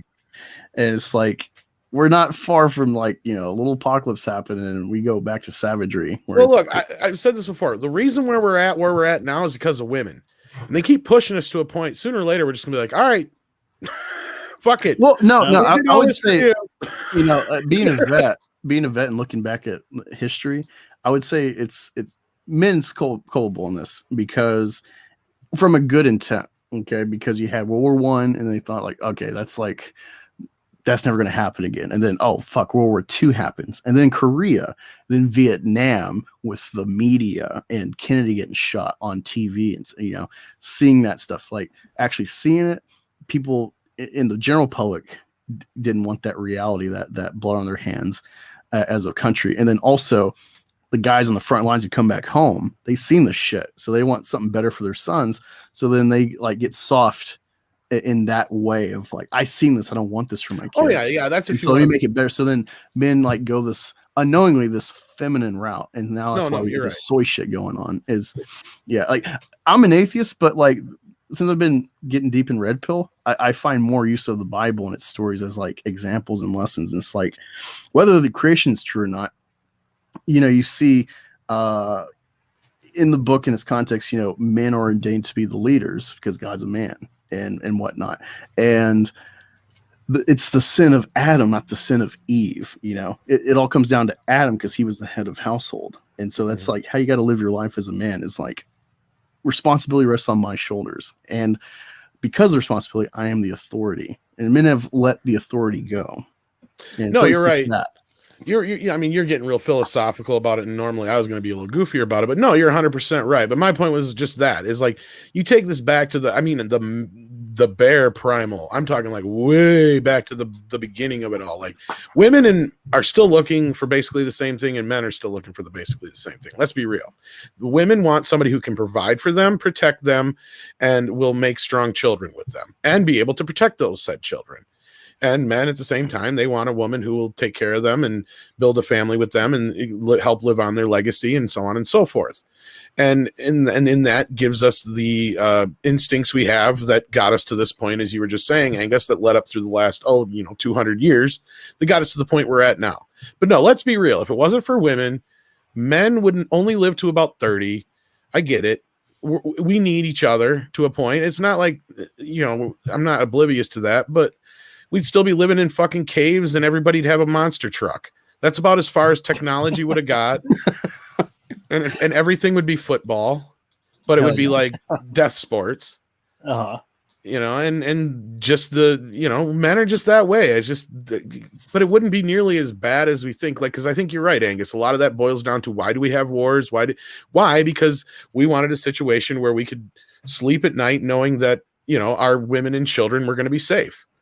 And that's the same thing they wanted, is to know that they were going to be safe, so like, that's our job instinctually as men. Now I can't, argue that, hormones and other things happen and people happen and things change and people fuck all kinds of different people and even weird things I don't even want to get into. There's a Netflix show about that now. And that's your thing. I'm not saying that everybody has to be straight.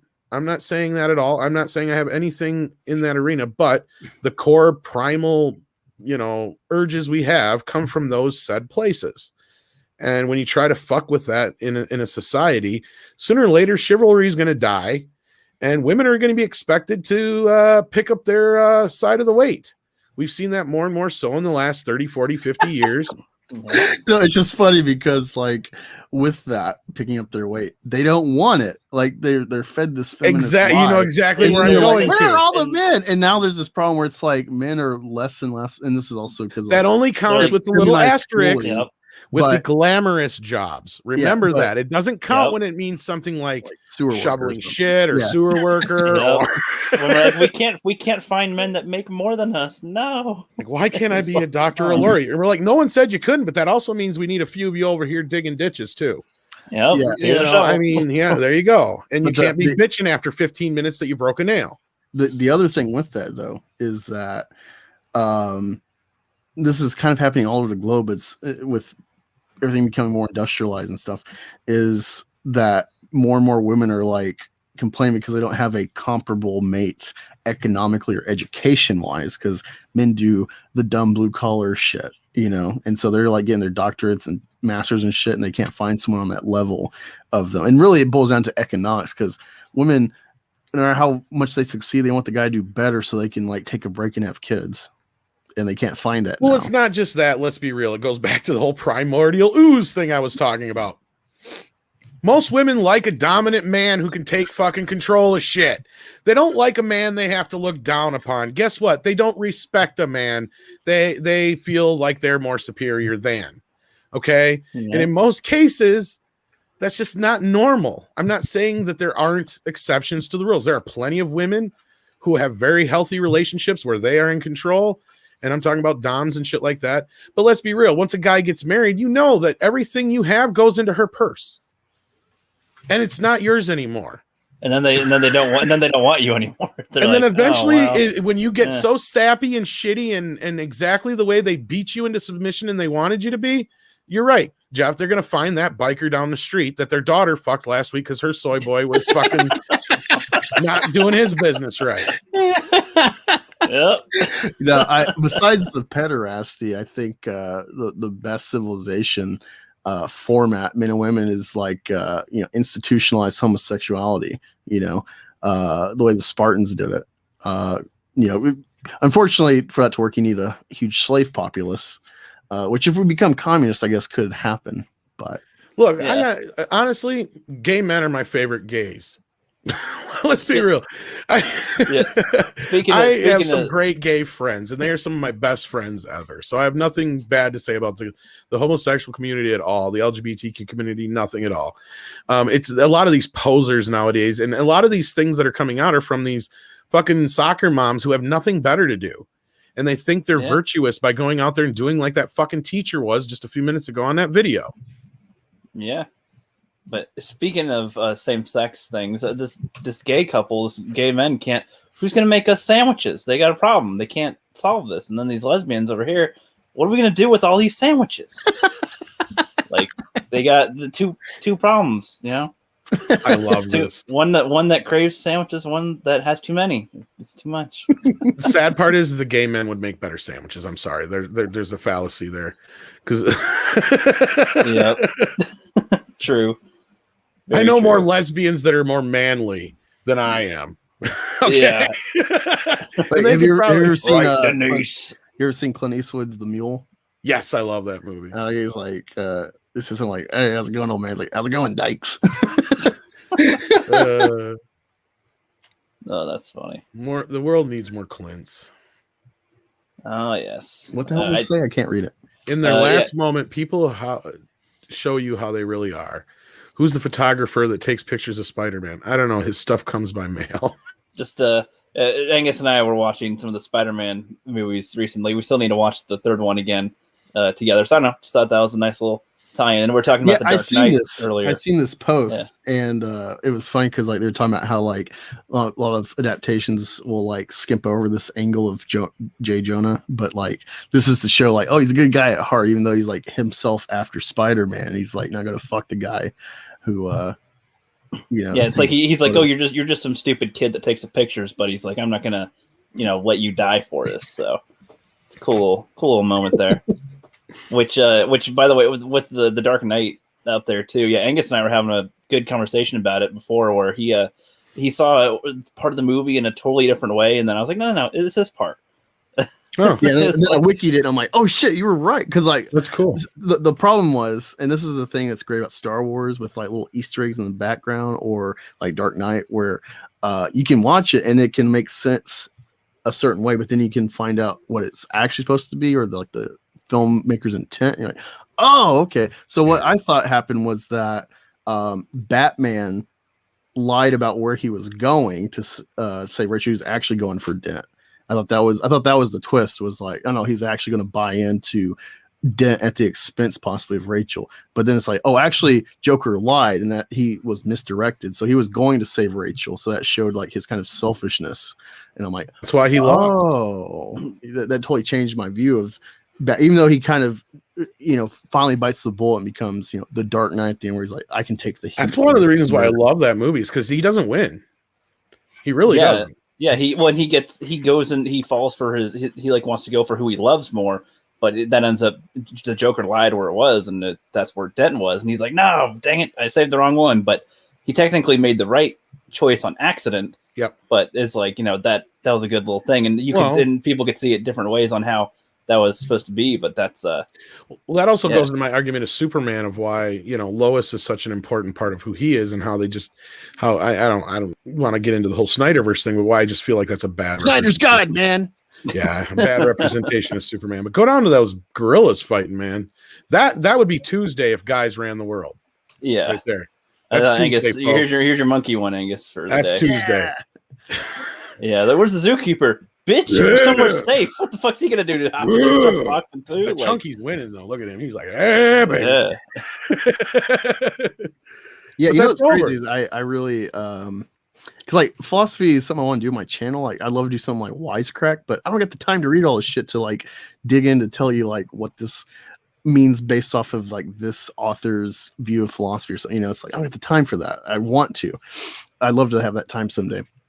But one I want to do is like philosophy of fatherhood, and watch this really cool documentary about gorillas actually, where I get really annoyed, myself being an atheist, and my mom's like super hard religious, and so any kind of science that like shows my point, where she kind of like warm it around to make it fit with the Bible or something, I'm like, it irritates me. But who made the scientist? Huh? Well, like we're talking about instinct. Who made the Star Wars people, and who made people? Yeah. Exactly. Well, like she was saying, like, oh, animals just live on instinct. I'm like, no, like animals understand justice. Would you agree that's an abstract concept? It's like, okay, well, they tested wild monkeys. They put them in a blind test. One guy's getting grapes, the other guy's getting cucumbers, but then they lift the blinder and they see each other doing the same task, getting different pay. And so the cucumber monkey, he's like, oh, can we do this? I'll get a grape now. And he's like, wait, fuck, I'm getting a cucumber. And so he gets pissed off and he like quits cooperating because there's a primitive understanding of justice between them. Oh yeah, I'd argue the animal kingdom is probably more just than humans are because humans manipulate shit. Yeah, animals aren't as manipulative. But I love this here because some lady said that, and it's just like, are you serious? Just let him go at it. Yeah, like what? No, hey, you see Jim come up. Hey, guys, settle down. Guys, yeah, what the fuck is he gonna do? He has a stick. He has a stick or something. And this is why women don't understand men. It's just like, let them go at it. Don't get in the middle of it. You're just gonna make it worse. If this was two women going at it when they go apart there at the end, they're both just going to plan how they're gonna kill each other. That, like, right? Let them get their aggression out. Yeah, men, when they're done, the guy over there knows the other one won. So he's like, all right, cool. Yeah, they're tired. They got it out. They know the winner, and then that's all it needs to be. Monkey Jeebus says they racist. But no, what I was saying with the documentary was cool. Thing to like further complicate that whole instinct crap is like,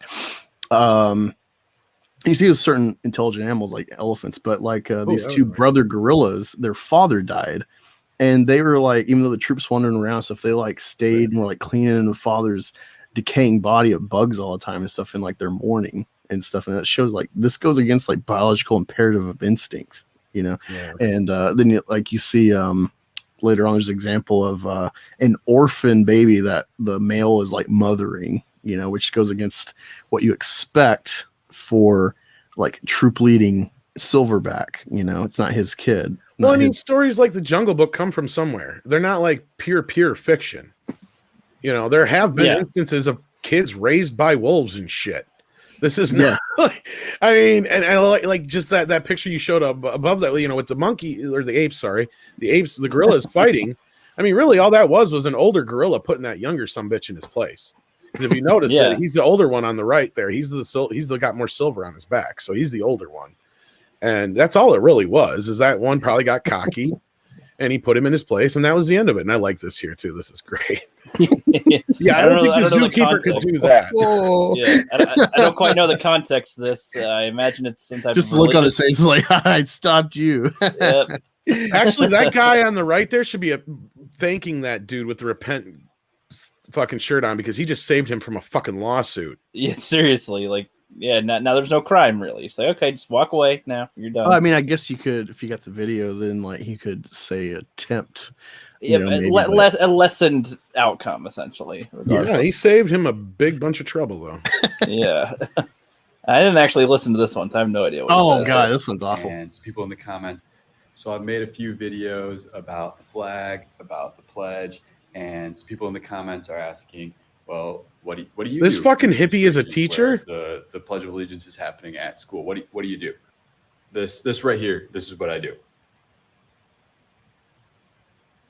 So I don't stand, I don't say it, but I don't make a big deal about that I'm not standing or saying it either. I just kind of do my job. So I've made. Then what the fuck do you think you're doing right now? Yeah, we wouldn't have known about it if he didn't tell everyone about it. Oh, he's talking about the. I was wondering what Monkey Jesus song is like. It looks like Mike. Fuck, how do you say it? I know who he's. Yeah. No, yeah, I know. Red Letter Media. Like a skinny version with a fucking mullet. And this teacher got us. What the fuck is he doing with a mullet? Yeah, I don't know. But you know, he's probably working in an urban school where they need anyone. He used to be the janitor. And He's fucking with my brain here because I don't know anybody with the mullet that would say anything like that about the flag. Well, he's And probably most people Portland, maybe. I was gonna say most people I know with a mullet would be like, "What the fuck did you say about the flag? I'll fuck you up." That's a good I ain't point. racist. I got 4 black tires and a color TV. That's right. I love that meme. I have not heard that one before. That was pretty How have I funny. never said that to you? I don't know. That was funny. Oh, there's another one. Oh my god, here's Why more not of him. wanting critical Actually, race? now he looks like This Jason comment Lee. right Yeah, Don't a little insult bit here. Jason Lee. All right, here we go. So this comment right here is asking me to explain why not wanting critical race theory in the classroom is racist. Thank you for asking me this question. I'd love to explain it. So critical race theory talks about how the systems that we have, the laws that we have, how all of those are designed to oppress people groups. Things like mass incarceration, the prison industrial system, the military industrial system, all of those are used to oppress people groups. By teaching this in the classroom, we can show our kids what systems need to be challenged and thought about differently. Racism isn't going to be fixed by me going down to a kid right here and saying, hey buddy, you really need to be nicer to that kid over there, even though they look a little bit different than you. We can dismantle racism by dismantling systems of oppression, not by being nice to people. When you don't want to teach future generations about how these systems were designed to oppress people, you're taking the side of the oppressor, being racist. Okay, I'm going to say this first, and then I'm going to let you guys have this because I don't have much to say. First, it has the word theory behind it because the shit ain't proven. Secondly, racism starts at home. Nothing you do is going to change that. Kids are assholes. Yeah. Yeah, my sister-in-law, I guess when she was a kid, I guess it was the first time like realizing she's seen a black person, but she didn't get it. So she's like, "Mommy, dirty." Like, because she's not around, so she sees a black person, she thinks he's like, oh, he's been playing in dirt or some shit. It's like, that's how kids are, Yeah, and But then if that was in a classroom today, it'd be like, they'd probably, I don't know if you've seen, there's like schools where they're like making all the white kids reenact like being slaves and shit and getting loaded on boats and crap. And like, Yeah, I saw that shit. That's like bullshit. Yeah, it's like this problem solves what now? It doesn't. Yeah, I don't know. It's just I actually don't have much to comment on this either. He just, I don't know, weirdo. just the decay of society. I'm sorry, but I don't agree with what do you call those, like practices or activities ain't the word I'm looking for, but I'm trying to think, but there's a word for it. But I don't appreciate when they do stuff like that unless it's for a punishment to teach a lesson. Like the scared straight things, I like those. Those are great ideas. That to me sounds like a scared straight for somebody who didn't commit a crime. Right, I see what you mean. Yeah, like they try to pretend arrest you, but you make it seem like you did something pretty bad, and they teach you about not getting into trouble. But that's after you get in trouble, essentially. Exactly my And then point. And then they do that to scare you to go, okay, you got off easy this time, but like if you keep this kind of shit up, this kind of situation could happen or worse. No, and this is just a pure example of how they're just creating more racism by doing this kind of shit. Yeah, Thomas has got it down. He's like, this is a special type of idiot. The bad thing is someone pays taxes to have him teach. I think he needs to quit so a black teacher can have his job. That's the thing. All these people are hypocrites as fuck. Like Disney and their BLM advocacy and shit, and you know, all these SJWs of like, oh, we need to step aside for women. Like Leslie Headland's comments at some film thing. It's like, then why did you take the job? It's like all this intersectionality. It always benefits white women first. And what's funny is like what all these POCs that like want to side with this shit and like link arms. Like I never get gays that support Palestine or Islamic shit because like that culture, it's proven. You see in all their theocratic countries, like you're going to be killed, you know, if you like aid them. They're not your friend just because you have a common enemy. You're still enemies, and it's wacky as shit. Yeah, it's like working with a tiger to catch a fucking, you know, smaller piece of prey. What do you think is going to happen to you after that smaller? You eat the smaller piece of prey. The tiger's just going to eat you. He was just helping you get fat, basically. This is a good one. Yeah. No, but I think you're right. I think we should adopt the Thomas Bowman effect. Let's call it that. Every time we see one of these idiots on there doing something like that, everybody start like going after him. Like, well, then why are you teaching, or why do you have this job? Why don't you turn it over to a black person? Why don't you turn it over to an Asian person? Yeah. Just bombard them with this shit. Yeah, and it doesn't matter how qualified they are. Apparently, just give them the job because it's calling them out on their hypocrisy. Yeah. You're standing there on your platform claiming that there's all these problems. Well, I think you're part of the problem then. Yeah, and it's like why teach the kid about not being racist to just have black teachers then or something, and then what are they gonna do? Like it's their teacher they're learning from. So Rob says, I see more white people complaining than black people. I call it vicariously offended. Yeah, it is. Everyone, if you can find it, because it was pulled from YouTube. I don't know if it's by Larry Elder himself that like copyright blocked him, or if it was just YouTube icing it. But he did a documentary. I think it's called Coon or Uncle Tom. Something about like black conservatism. He's talking about like the history before civil rights and before like the modern era with race stuff, where it's like, they don't tell you is like black people specifically, but minorities in general were equating. Sure, there's still segregation and stuff, but like it was adjusting on its own. And this stuff is it's been from one side, all this propagation of this divisiveness between the races, this artificial recreation of division. Yep.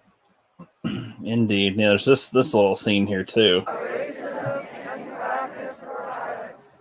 I will use my voice in the most uplifting way possible. And do everything in my power to educate my community. I will love my black neighbors the same as my white ones. Yeah. The last time I did that, you called it fetishizing them. What is it now? What can I do?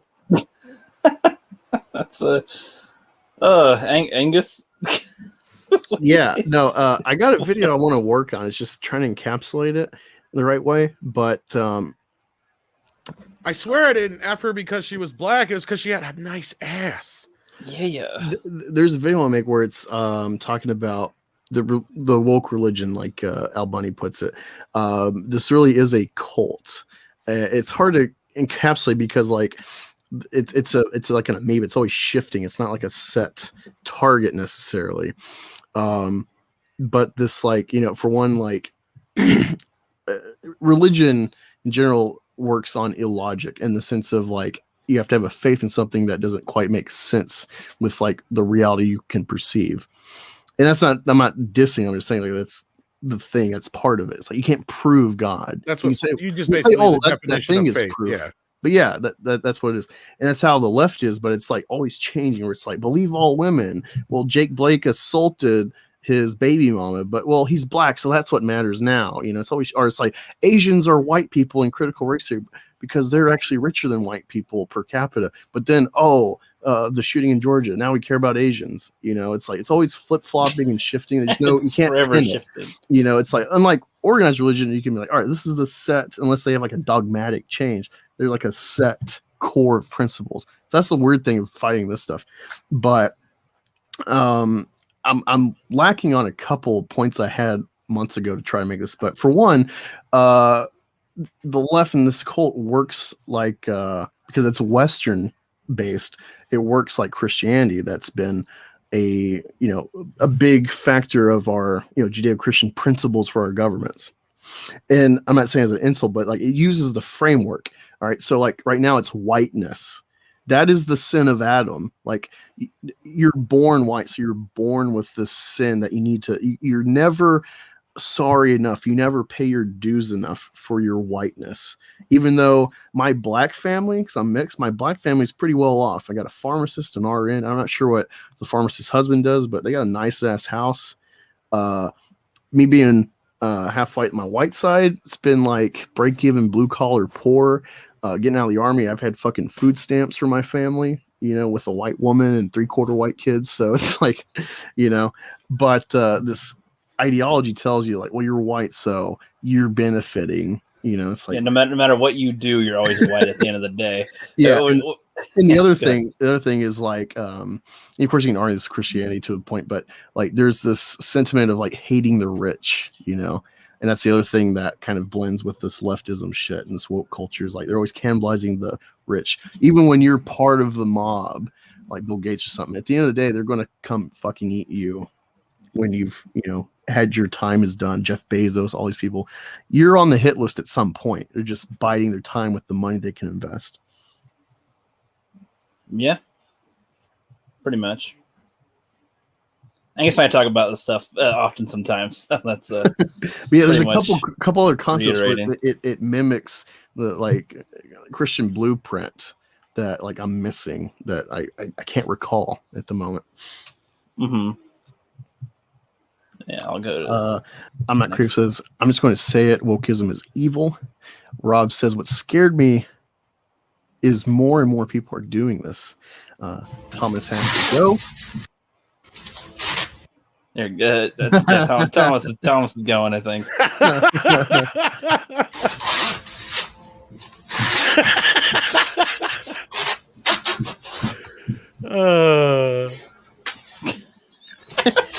Lady, buy a bit bigger fucking sweatshirt.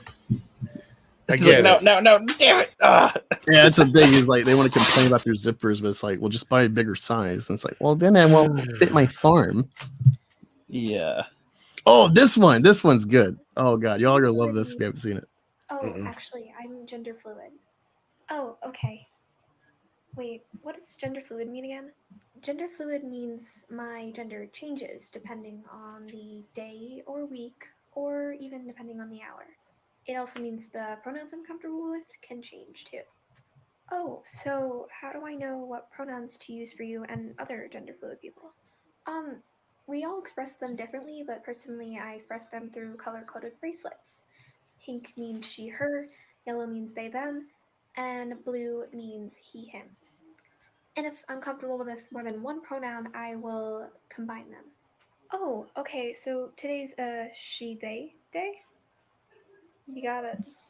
Okay, I'll keep that in mind. Guess what? I don't give a fuck enough about you two. Exactly. Yeah, it's unless just like, you're sucking my dick or paying my bills, I don't give a shit. It's a lot of effort to get with this into investment into a stranger. Like no, I'm going by. I don't care.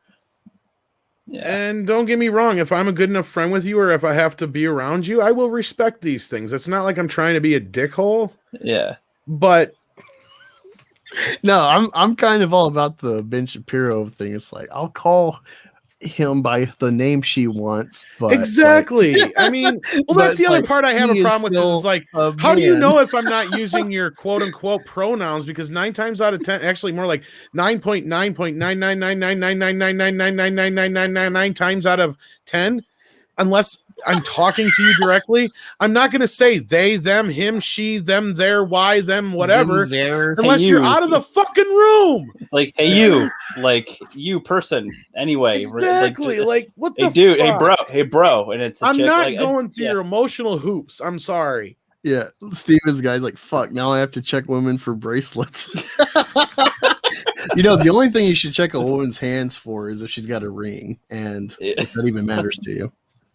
Yeah, that's funny. And well, and nails, because I can tell you if she's like, you know, prissy or if she actually like washes dishes or something. Yeah. But speaking of Ben Shapiro, funny you mentioned them. No, why aren't you 60? Why aren't you 60?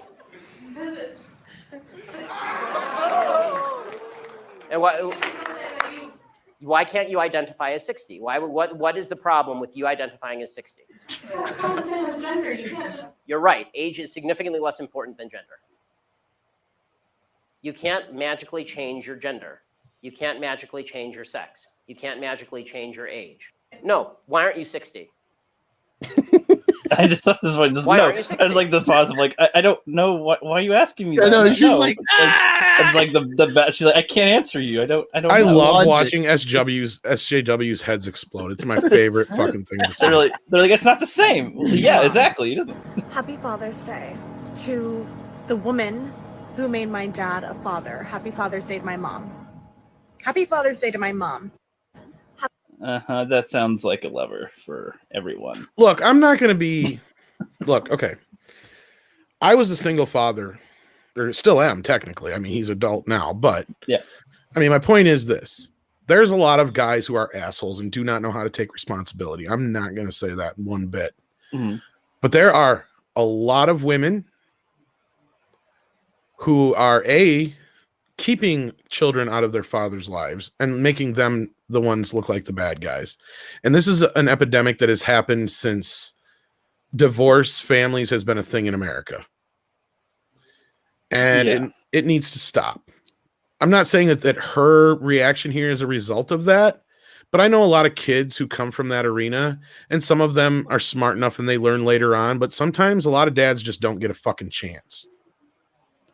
And it's bullshit. Well, that's actually something that Angus has touched on quite a few times, where it's like a lot of these issues are like a lot of single parents sometimes having to raise kids in certain environments that will like especially he's talking about like in some rural areas where like that's where like some people just raised by single moms, like a lot of men raised by single moms sometimes will have certain reactions publicly and like react this totally is what's differently. wrong with the black community the most. Yeah, is ever since civil rights and welfare and the pill, these all happened like one time, like within like 5 years.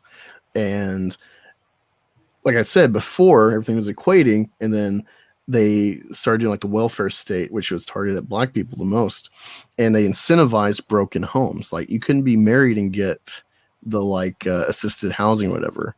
And so it's like, even if you're a committed couple, you're not going to be married. So then this becomes affluent, and of course some people actually break up and whatnot, and it festers into like just a hive like this, and that's the problem. So like single motherhood's like 50% or so, like generally for America, and it's rising. Well, black people it's like 70 plus, and so when you don't have fathers in the home for multiple generations for whatever reason, well, it's just a shitty mom keeping them away or prison system or whatever. Look what happens to a society. Look at Indians. I'm registered Cherokee. Like all the warriors got killed. Who lived? The kids and the women who got put on reservations. Oh yeah, the natives got like that's how you destroy societies. You destroy the family, destroy the male presence. People get pissed at me when I point out, because I lived in an area that was heavily ho-chunk, and they hate it when I say it, that a lot of them have turned out into the term, and I hate to use the term, but burnout drunks. And it's worse than that. And it's all because of this breakdown in the family system that has happened. And it's all because of them getting handouts from the fucking government and living generationally where they incentivize poverty. Exactly. Thank you. You know what I'm talking about. And somebody got real pissed at me about bringing this up. I'm like, no, I've seen this shit firsthand. It's all because of this. And it's like, because Exactly like you said, it's incentivized I can't talk tonight, man. But thank you. That's the word I've wanted for so long to say about it. And it's like, and it's all just because of the same thing you're saying. And I think you get what I'm saying. When we've already seen this happen, it's going to happen again and again and again and again and again. It's just going to keep happening until somebody puts a stop to it.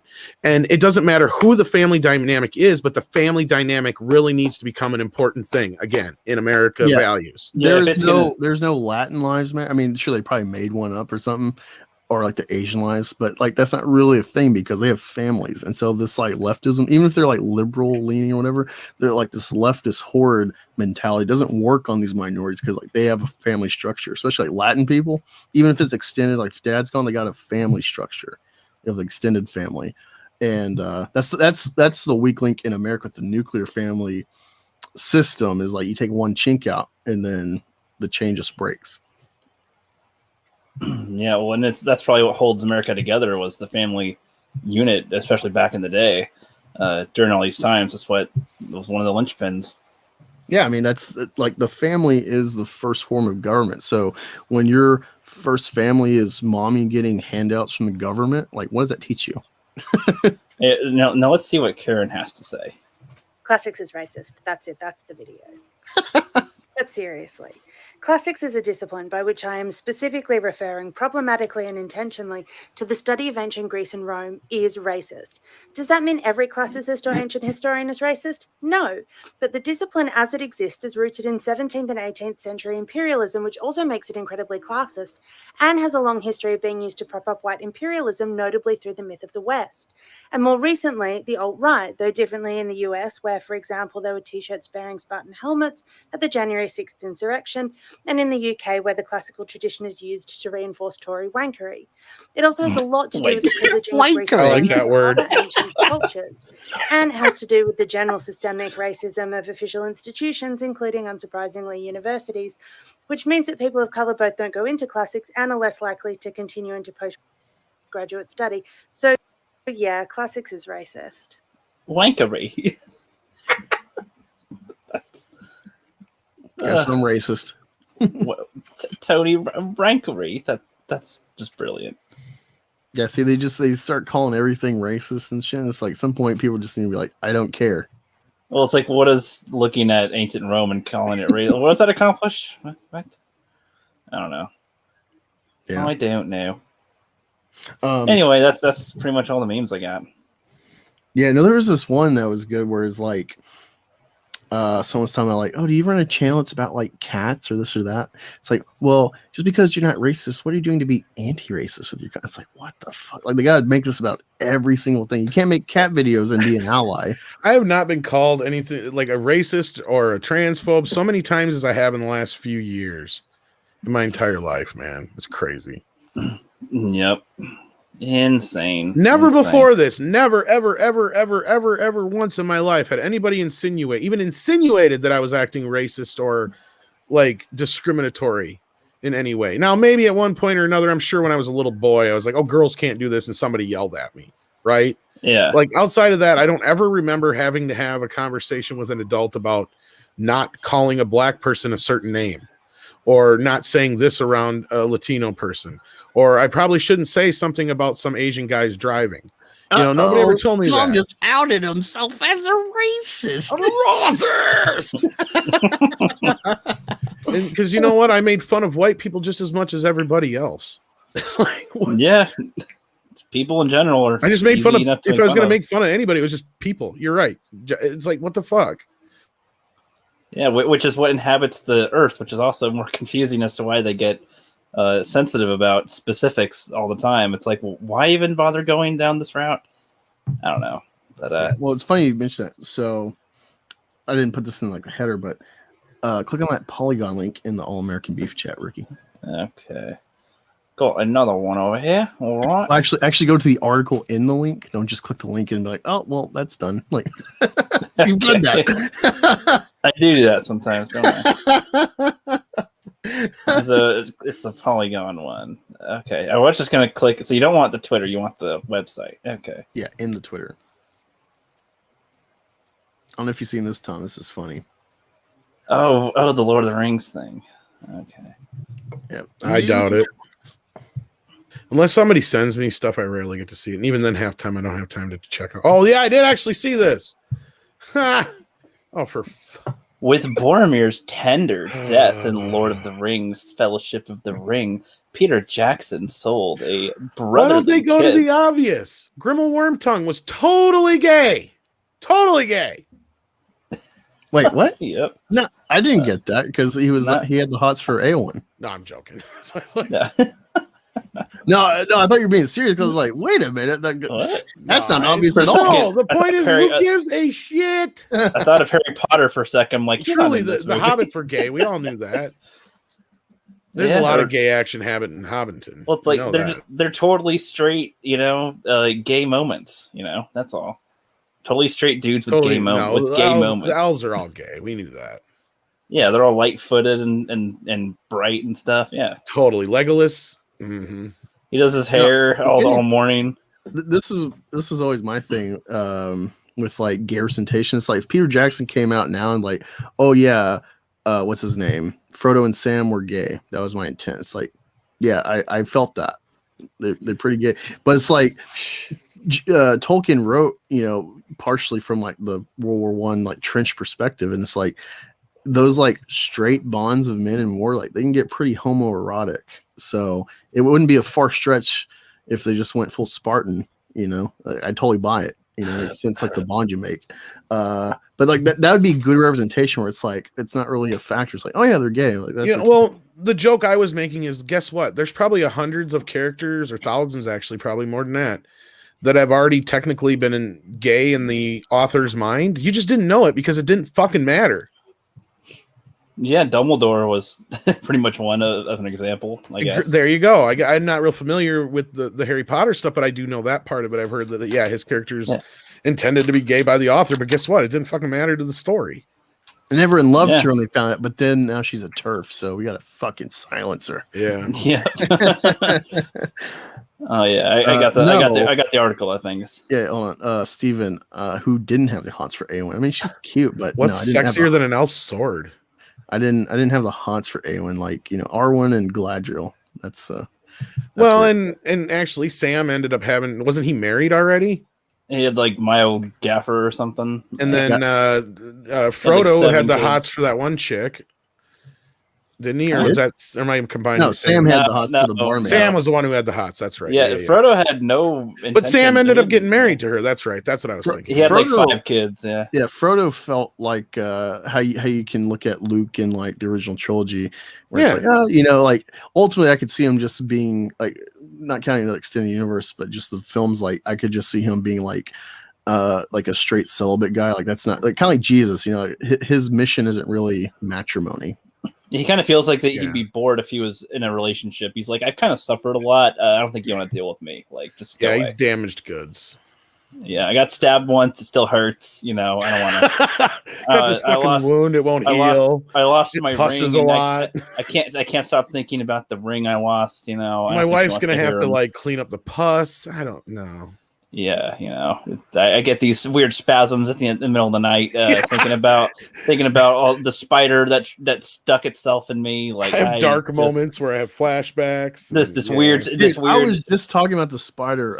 I'm doing a rehab on my hand for work, my workers' comp, and freaking somebody were talking about spiders in this class I took, this entomology class, and I was saying like.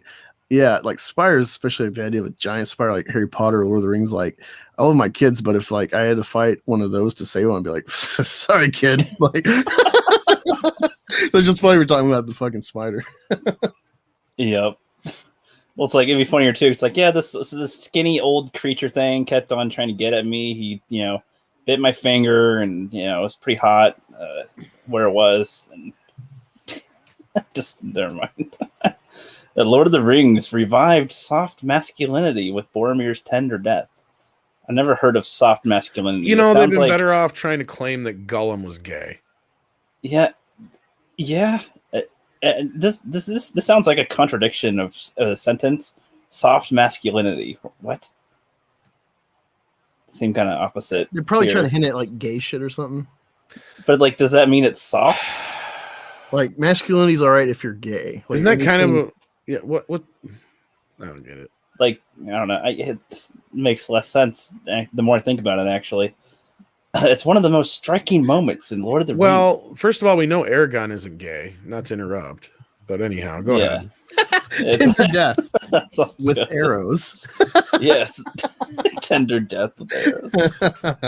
It's one of the most striking moments in Lord of the Rings, the Fellowship of the Ring. Boromir, impaled by 3 enormous arrows, lies dying in the forest. When Aragorn finds him, Boromir sobs, confessing he tried to take the ring from Frodo and that he fears the worst. Aragorn helps Boromir bring his sword to his chest, giving him the repose of a warrior slain in battle. They forgot to mention that he was telling him to go find and save the hobbits, too. And then, in an intimately framed shot, Aragorn cradles his fallen companion's face and kisses his brow. Wait, are they interpreting that as gay? Huh? That ain't gay. He's like, yeah, he's literally like a royalty. Aren't these the same people who soldier. are just saying that you could stand around and touch your buddy's dick and it ain't gay? I mean, honestly, that probably can make sense. Yeah, just like, hey, bro, can I? Which hey, is bro, it now? Makes sense here, people. Hey, bro, I just want to know what it feels like, real quick. It couldn't okay? be just because Yeah. maybe the guy just like because if I remember correctly, didn't he sacrifice himself? That's why he died. Yeah, He saved he- Aragorn's life for one, and he confessed to Yeah. him and all that shit. Like, yeah, I mean, he his literally friend. he literally just tried to he gave in to the sins of his of man, and then he felt horrible about it, and he lost Frodo, and the hobbits are nearby, and he knows everybody else is being attacked, so he's trying to draw all the evil forces to him alone to take on himself, and tries his best to save the hobbits and try to save everyone as he can, and he ends up getting killed. 3 arrows barely stopped him. He's still breathing, and that was it. And the fact that he and Aragorn had those moments before where he's like, "Oh, we're going to defend our city," and Aragorn's like, "Nah, fuck that." And they after seeing this honorable, even though he just did he gave in. He's supposed to be one of the best of men. He gave in, and he came back with a force of good, like big time. To end right there. To me, it was more of a good friend thing than yeah. Sorry, go ahead. Angus. No. Oh yeah. Well, I mean, yeah. Again, like Tolkien was in trench warfare. He probably had buddies die. Exactly. And, yeah. He's channeling that in his writing of this kind of how he romanticized war and stuff and like the valiant death and whatnot. Oh shit! And he's of royalty. He's not like just some random guy. He's also like he's like third in line to be king. Yeah, son of the steward of Gondor. Like he's literally looked at as a hero, an example. And this guy saved his risked his own life to save 2 hobbits, which in the world, in the world of Middle Earth are pretty much insignificant creatures compared to everyone else. And he was willing to sacrifice himself for them, even though just moments ago he was willing to kill one.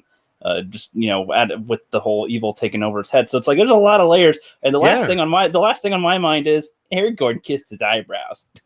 It reminds me they got to recontextualize everything to fit their agenda. It's like I remember when I was in college, somehow I came across this. I didn't know this was a thing, but there's like this whole thing of trying to make Jesus trans because like it's all about like scientific technicalities about how he's created, like in the story of like he's just like by God inspired and Mary, and so biologically he'd be birthed from like her egg cell or some shit. So that means he's trans because the fuck. It's like they're trying to like rope in Jesus look. for their trans agenda and shit, and it's like Let's be real. Jesus may be the son of God or whatever, but if it's not, then it's just some chick who got knocked up by somebody she probably didn't know or remember, and somebody came in to make it right, and it just happened to be a good dude who raised the kid right. I mean, what can I say? Because it wasn't her cousin anyway, technically. Sorry, I didn't mean to interrupt you, Angus, but I mean, I'm not that up of a theologian, but no, this is good. I like the answer. Yeah. Monkey Jeebus says the kiss wasn't gay, but Sam and Frodo totally were. Oh yeah, I know people get all upset when I like talk about this shit, but it's like, no, if you really stop and think about it, what's the obvious answer here? Like, but it's like, see, I could say they're totally gay, but if like they were to go, no, we're attracted to women, but yeah, we kind of had some moments like, Yeah, like sure. Off that, these are the same people who in like going 10 through it. years from now are going to come out and say, Joseph was really gay, right? That's why he was such a great father, and that's why he didn't take a wife with sex. Totally. That's why he's Yeah, the perfect that's the- stepdad. It's the only way. It's the only way. But wait, there's more. There's more of this. Boromir's death sticks with viewers, new and old, unforgettable in its performance and deep in its deep wells of emotion. The first time I saw this scene, seen in an entrapped midnight premiere audience, I remember my surprise that no one laughed or equipped with the embarrassment. What the fuck? It was gratifying and shocking to see that level of masculine tenderness depicted on screen, let alone in one of the biggest films of that decade. What the fuck is going on in their heads during that scene? Masculine tenderness. That is the last thing on my mind in that moment. Okay. It would have been easy following the lead of other early 2000s blockbusters for Lord of the Rings trilogy to have entered to those times and taken a turn for it, the self-aware, self-embarrassed, and glancingly to overtly homophobic. But with the quiet power of Boromir's death, Jackson and company gave the hardened mainstream audience of 2001 a different idea of what masculinity could look like, in an older idea. Like, what the fuck? Okay. And drawing, okay, it's almost done. Drawing on a potent mix of Arthurian legend, Tolkien biography, and the on-screen mannerisms of the golden age of Hollywood, the filmmakers crafted one of the most heart-wrenching moments in the Lord of the Rings series. More than that, they delivered an expression of profound masculine vulnerability and, well, fellowship that had all but extinct in the surrounding big-budget landscape. What the fuck? The name of the movie is Fellowship of the Ring. I mean, have they what not the seen fuck? Black Hawk Down? There's a lot of that in that movie. Oh despite my all god! the- Almost every fucking movie about Yeah. war is about that. There's always Yeah. that one bit where there's that one guy who's always the dickhole through the whole damn movie, and then he sacrifices himself at some point, and it's Johnny, I'm sorry, for all I've done. Just tell my girl I love her or something. It's always he's the guy that jumps on the grenade to sacrifice himself or whatever. It makes you go, oh, at the beginning that guy was dick. Now he's Pretty not. sure they did that in like John Wayne war movies. They did that all the time. That's what I'm saying. It was a trope. It's a good trope done well here. Anyway. Exactly. Yeah, and it's even used here. Like, I mean, that's. No, I burst out when Mark said he said hardened. But no, Monkey Jeebus. I'm very not confident. What's the word, like content in my sexuality, whatever. Like I don't know. I feel like Spartan gay. I'm bi and I'm confident in that. And Brokeback Mountain. It's a great movie. Like it definitely, gets like its jibes or whatever of like cowboy butt sex, but like it's a legitimately good movie. Like if you want to see a good character movie and like, kind of get in the heads of what that would be like for that kind of life in that setting, I think it does really well. It's a sad reality. I suggest watching it. And Ang Lee. Do they have a Boromir scene like this? No, Jake Gyllenhaal gets his fucking head caved in by some homophobes. There's no like nice sad send off. I was gonna make a joke like they don't get this level of gay, do they? Like, never mind. Oh wow, but yeah, that's. Hey, Tom, you're, how old are you? I'm 41. Okay, 41. So, how old were you when Brokeback? Like what? That was like what? 06? Brokeback Mountain came out. Oh God, yeah. And I got a funny story about that movie, but go ahead. Yeah, no, what's funny was when I was a kid, like I'm from Oklahoma. Like my mom was Jehovah's Witness, and then eventually through time we escalated up the chain of like Christendom. Finally became Catholic. But she's always had that fundamental mindset. And you could say she's homophobic, given today's standards.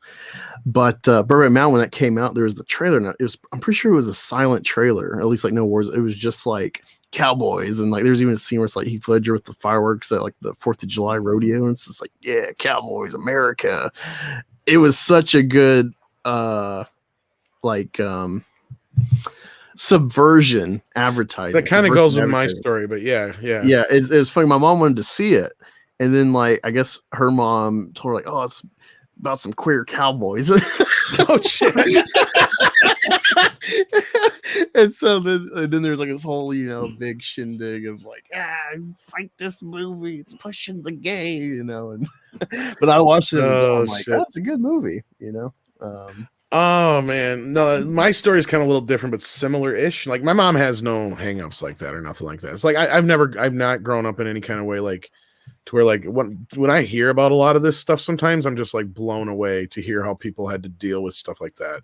Like my grandma was like one of the closest, or my grandpa or step grandpa or whatever was like the closest I've ever seen to a racist person. And a lot of the stuff that he did was like Archie Bunker level shit. Yeah, you know what I mean? Yeah, yeah. So like really, that's the worst I'd ever had to really face in my family growing up. So like it just was like new to see things like this or even deal with like prejudice like that at all. So like I got a screener for Brokeback Mountain early. Like I had no clue what the fuck it was. All I knew about it was a Western, and it had Heath Ledger and what's his face in it, Gyllenhaal. And my mom and dad like Westerns, and my mom specifically and stuff. And it looked kind of like a more subdued Western. So I'm like, oh yeah, my mom might like that. Like you said, the early trailers for it and stuff like that were really subversive, and they didn't give nothing away. But in between the time I gave my mom the screener, because I'm like, it's not something I'm going to watch anytime soon. So I gave it to her to watch, and the time I asked her about it, I learned about what it was actually about. So I had that awkward conversation of, did you watch Brokeback Mountain yet? Yeah, I did. Like, oh, okay. I was gonna warn you, but she's like, it was good, but it was a little weird. Yeah, a little more uncomfortable. It's funny the way you're saying that. It reminded me, like, at least as a young man, it's kind of deductive reasoning that you might like think this way, like equal thinking. With like pornography, it's like guys, we love seeing multiple chicks, chicks on chicks, whatever. And so you think girls love see dudes on dudes, because like, hey, it's like doubling up on 2 scoops of fun, And I had this girlfriend that told me like, oh yeah, like you think that, but like when we were like young in high school, me and this one friend, we ended up looking it up, and it was like traumatic because of like how violent it was. It's like, it was funny just being informed like, oh yeah, girls don't like that. It's just kind of not only that's kind of demasculating, and women gravitate towards things that are masculating. And let's be real, talking about the primordial thing again, part of the reason men gravitate towards women who are into other women is because it shows how their sexuality is open more so than, oh, they're doing another chick. No, it's that primordial thing. It's just, yeah, it's just, that she's a good mate. She's not gonna she's gonna put out, basically. That's what I'm trying to say. She's very comfortable in her sexuality. I'm gonna be nice. There you go. There you go, the PG term. It's not even really the whole like, again, it's not even really the whole like titillization of, yeah, there's sure guys that are get into that part of it, but the primordial state of it. Yeah, and that's why women are turned off usually by gay porn. Yeah, it's funny because like this is what I always said is like, no matter how much you legislate acceptance, at best you're only gonna have people tolerate as a majority. Exactly. Like, at the end of the day, it's like a man has to submit to another man, so it's always going to be seen as feminine, no matter how Spartan gay you might be or whatever. Yeah, and if that's their thing, that's their thing. I'm not going to kink shame anybody. So,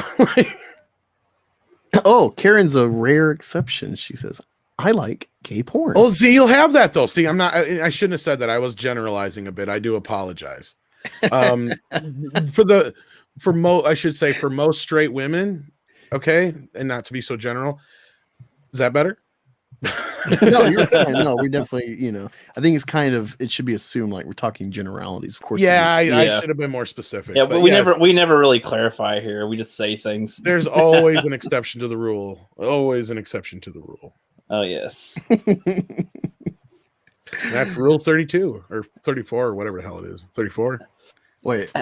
As an animal, I see others of the same sex as competition, and like the Highlander, there can be only one. I'm civilized, so I curb it.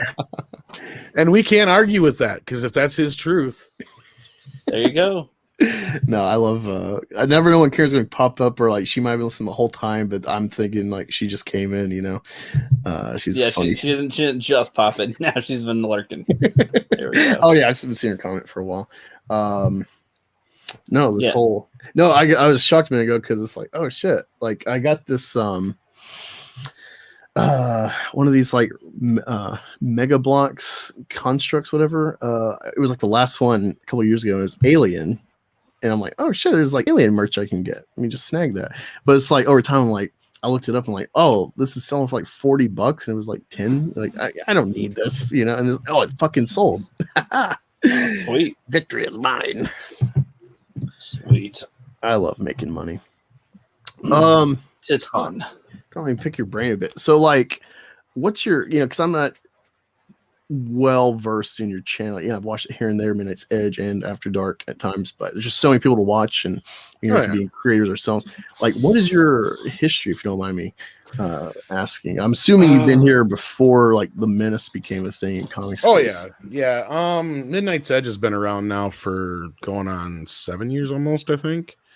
And I've been a part of it for the better part of it's over 4 now. But my actual it's basically like this around April is when it's a little over 4 years. Before that, I was trying to get my own YouTube channels up off the ground. I tried a few different things.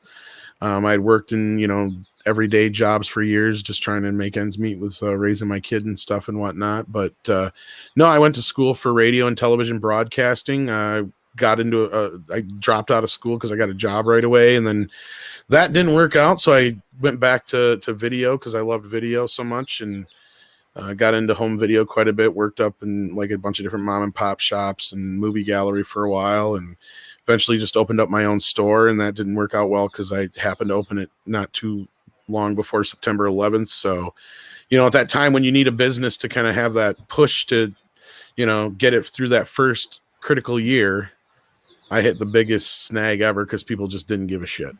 Like, everything stopped and everybody watched CNN for days on end. I remember. It was not good.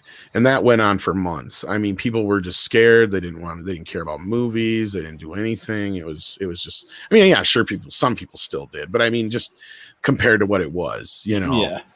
And it just really killed me. And so then from there on out, it was just like Joe jobs, like I said, and that's where I got here. It was, I worked in some independent films and stuff out of high school, worked with a bunch of people here and there doing stuff like that here and there on the side. Cause I was in like a lot of drama clubs and stuff in high school. And I went to I got a scholarship for some big dramatic thing one year, the year before my senior year. So I was on the way of kind of being an actor or a director. But then I got realistic. I got scared, and I'm like, I should probably think about something more down to earth. So I just jumped into radio. It's kind of where that kind of came from. But so that long winding road led me here. But I was just a normal kid who grew up in the Midwest, Wisconsin, in a small podunk town like South Park, kind of. You sound like BB's not here. You sound like you're gonna start singing the Fresh Prince song, but your version. No, I wouldn't even know what it would be like. You could do that Yeah. version, but I wouldn't know what. I didn't really even. I go to cities and stuff, but when I went to college, it was almost a culture shock just going to a bigger city. It was just like, whoa, So I'm a very rural guy, so it's No, I relate being from Southern Oklahoma.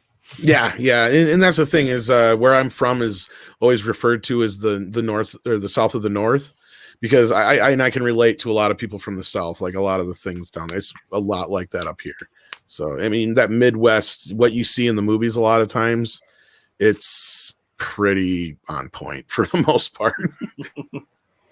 Okay, so I didn't watch it all. I need to go back and watch it, but I know you were, or at least some of your commentaries on that fanzine video. So I'm assuming the 80s is your real niche with film. Yeah, that's where my love of video came from. Growing up, my dad worked for a company, it was a gas station chain, and he was working there when video first started, and so he would bring home stacks of movies every week. Wait, hold on. Was Betamax the first video, or was there something? It was, but they just went with VHS. This was kind of real, we're talking 83, 84. So yeah, he would just come home with stacks of movies all the time, and I would just consume movies like it was no tomorrow. And there was things they wouldn't let me watch, but you know, so it was just kind of like I had this constant feed for a while until that job changed to another job, and then it was like at that point I just got used to it, so it was just a habit.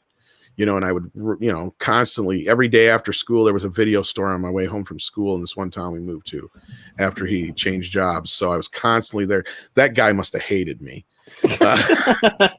Like, I swear at one point he got so pissed off. It seemed like he was trying to do it to be nice, but looking back, it's like, yeah, that guy just got annoyed. So he just like, it's like I was waiting and waiting and waiting for Ghostbusters 2 to be rented again, and somebody rented it and didn't bring it back. So finally he's like, yeah, when the guy brings it back, I'll let you rent it for free. I'll let you know. Just get out of my hair, kid. Basically, yes. So yeah, like I was always just, I hung around video stores and stuff, and it was just always my thing. I loved it. I loved everything about the music of the 80s. I really got started in music like early, real young. Like I remember music was my thing. Like I just loved music, all music, every time.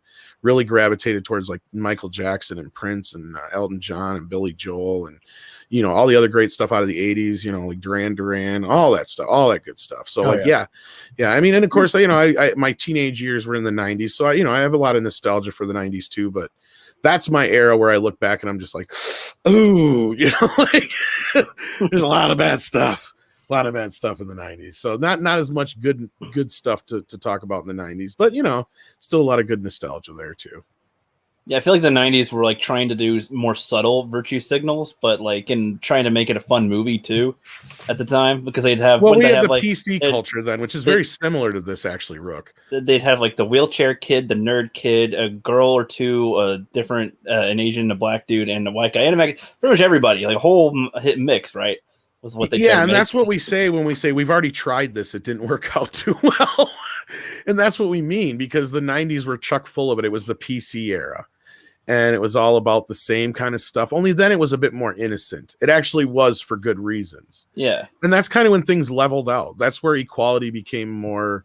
It was just like, oh yeah, there's these things here, fine, whatever. Like, yeah, cool. and I mean, because prior to that, they're like, okay, now we don't need to virtue signal this so damn much. You know, like everybody kind of got better about it. Like, and then they made Blade and stuff. Well, yeah, no, things changed for like 10, 15 years. It seemed like everything was normal. You know, gay rights were a thing. People were getting, you know, more equality, which nobody had a problem with for the most part. You know, I mean, nobody was bitching at white guys. I don't know what happened. Then all of a sudden 2015 happened, and it's like everything went to hell. Like clockwork after the Force Awakens, after Force Awakens and Ghostbusters, like immediately everything changed. Like, yeah, it was Gamergate, Force Awakens. Yeah, it was a little Ghostbusters, Trump. It was like boom, boom, boom, boom, boom. If you want to get real, it probably started. It took root somewhere in like 09, 10, somewhere in there. It's like you're right. It took a little ways to get there. But yeah. Timmy's here. Yeah, I see a lot of familiar faces in the chat tonight. You got Monkey Jeebus. You got Valiant, of course, is hanging out. Oh, it started raining. Oh, you said it started raining? Yeah, no wonder Kitty didn't want to go out tonight. Dude, it's going to be like 100 degrees for a few days over here, and it's never usually 100 degrees in my area. We used to get like thunderstorms in August sometimes, but now we get like freaking heat waves all the time over here now. Oh, yeah, like Stephen Otten in chat. Yeah, you know, it's funny, Tom, was I watched Rango with my kids the other day, and I'm watching it, and I remember seeing it when I was younger when it came out. Mm-hmm. I'm like, you know, and watching it again, like just little things. I'm like, that's cool, but it definitely makes sense why it didn't resonate as like a big hit. Because when Johnny Depp's like voice work in there, it's just like, what, you know, it's never just like, all right, he's not being a character now, you know, and there's like inconsistencies with like, how's this animal world work? Because like there's like a pig character, but then they're like using a pig to like haul shit. And but anyway, I was in like this Western kick, and unfortunately there's like nothing on Netflix really to suit my fancy. So I'm like, oh, you know what? There's one Clint Eastwood movie, Outlaw Josie Wells. And I'm watching this and I'm like, wait, the hero, the guy you root for this whole time is like this Confederate. I'm like, how has this not been canceled? Yeah, I haven't seen it yet, so I can't comment. Nah, neither have I, man. But no. Oh, dude, no. I think it got an Oscar nom for Best Picture. I'm not sure. What one was it? 76. What movie? Outlaw Josie Wells. Oh, I saw that. I missed the title. I'm sorry. Yeah, no, it was my first time seeing it, and I was just blown away, like how good it was. Some of like the that's one of Clint's best, man. Yeah. One of the interesting perspectives of like the Indian and stuff, and like Clint makes jokes like, it's like, we got to stop the white man, and but I was just really flabbergasted. But yeah, it's like the hero of the movies is Confederate, and I'm just surprised it hasn't caught the eye, especially being on Netflix and such a big name. They consider westerns to be dead already, so they haven't felt the need to. Well, I don't know. They got take them the new over black yet. exploitation film, like modern black exploitation western coming out, which looks fun, but at the same time, we're in this era. Like as a black guy, I'm in this mindset now where like I see black casting, and it's like I'm kind of just like hesitant. I'm like, is this going to be good? Or is this just like a race casting? That's where I'm at with movies now. Unfortunately, because this is the culture they made. I think it's part of what they're trying to do is they're trying to like inoculate us with like bashing us over the head with like crap movies. And so then we kind of like get hyper vigilant, in episode 3 of Loki, there's this big talk now of like the writers like, I wanted like purposely to make like Loki's bisexuality a thing and this and that, make it canon. And like looking back through the whole saga of Loki, it's like, I could totally buy he's bisexual. It's like, he's god of mischief, if anything, I'm surprised people aren't mad that like this kind of gray area villain is being, what do you call it? There's this thing that I guess is like a problem in the LGBT of like making queer insinuations with villains. I guess it's like a trope or an underlying thing. So I'm surprised people aren't like in outrage about this, but people are kind of angry about this fact, like the bisexual lighting of the whole episode and stuff. And it's like, it's a pretty good episode. Like, you can just not like the show, but I don't think that like that fact hinders the show being good or bad. But I think that like they've hit us over the head so many times with this like identity crap that now it's like you're gonna be like, haha, so you are bigots, you're outraged about this. Yeah, maybe. I haven't heard any of those yet with anything. That's weird.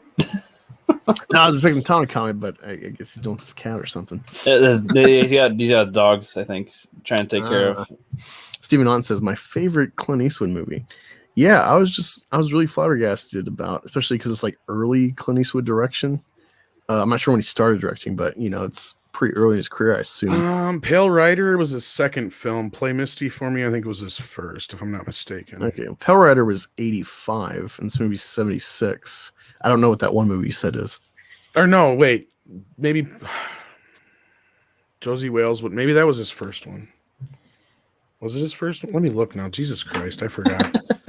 I'm mixing Pale Rider up with another one. Yeah. But yeah, while you're looking at that, I don't know if you hurry, Tom, but do you think there's like credibility in my kind of theory that they're trying to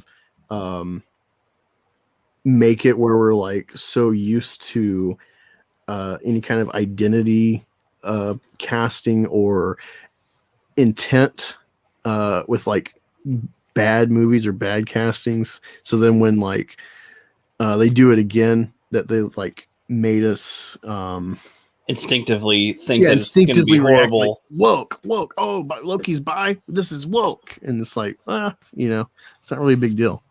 No, High Plains Drifter was 73. You're gonna have to rephrase the question because I don't quite understand what you mean. I mean, I get it, but I'm not.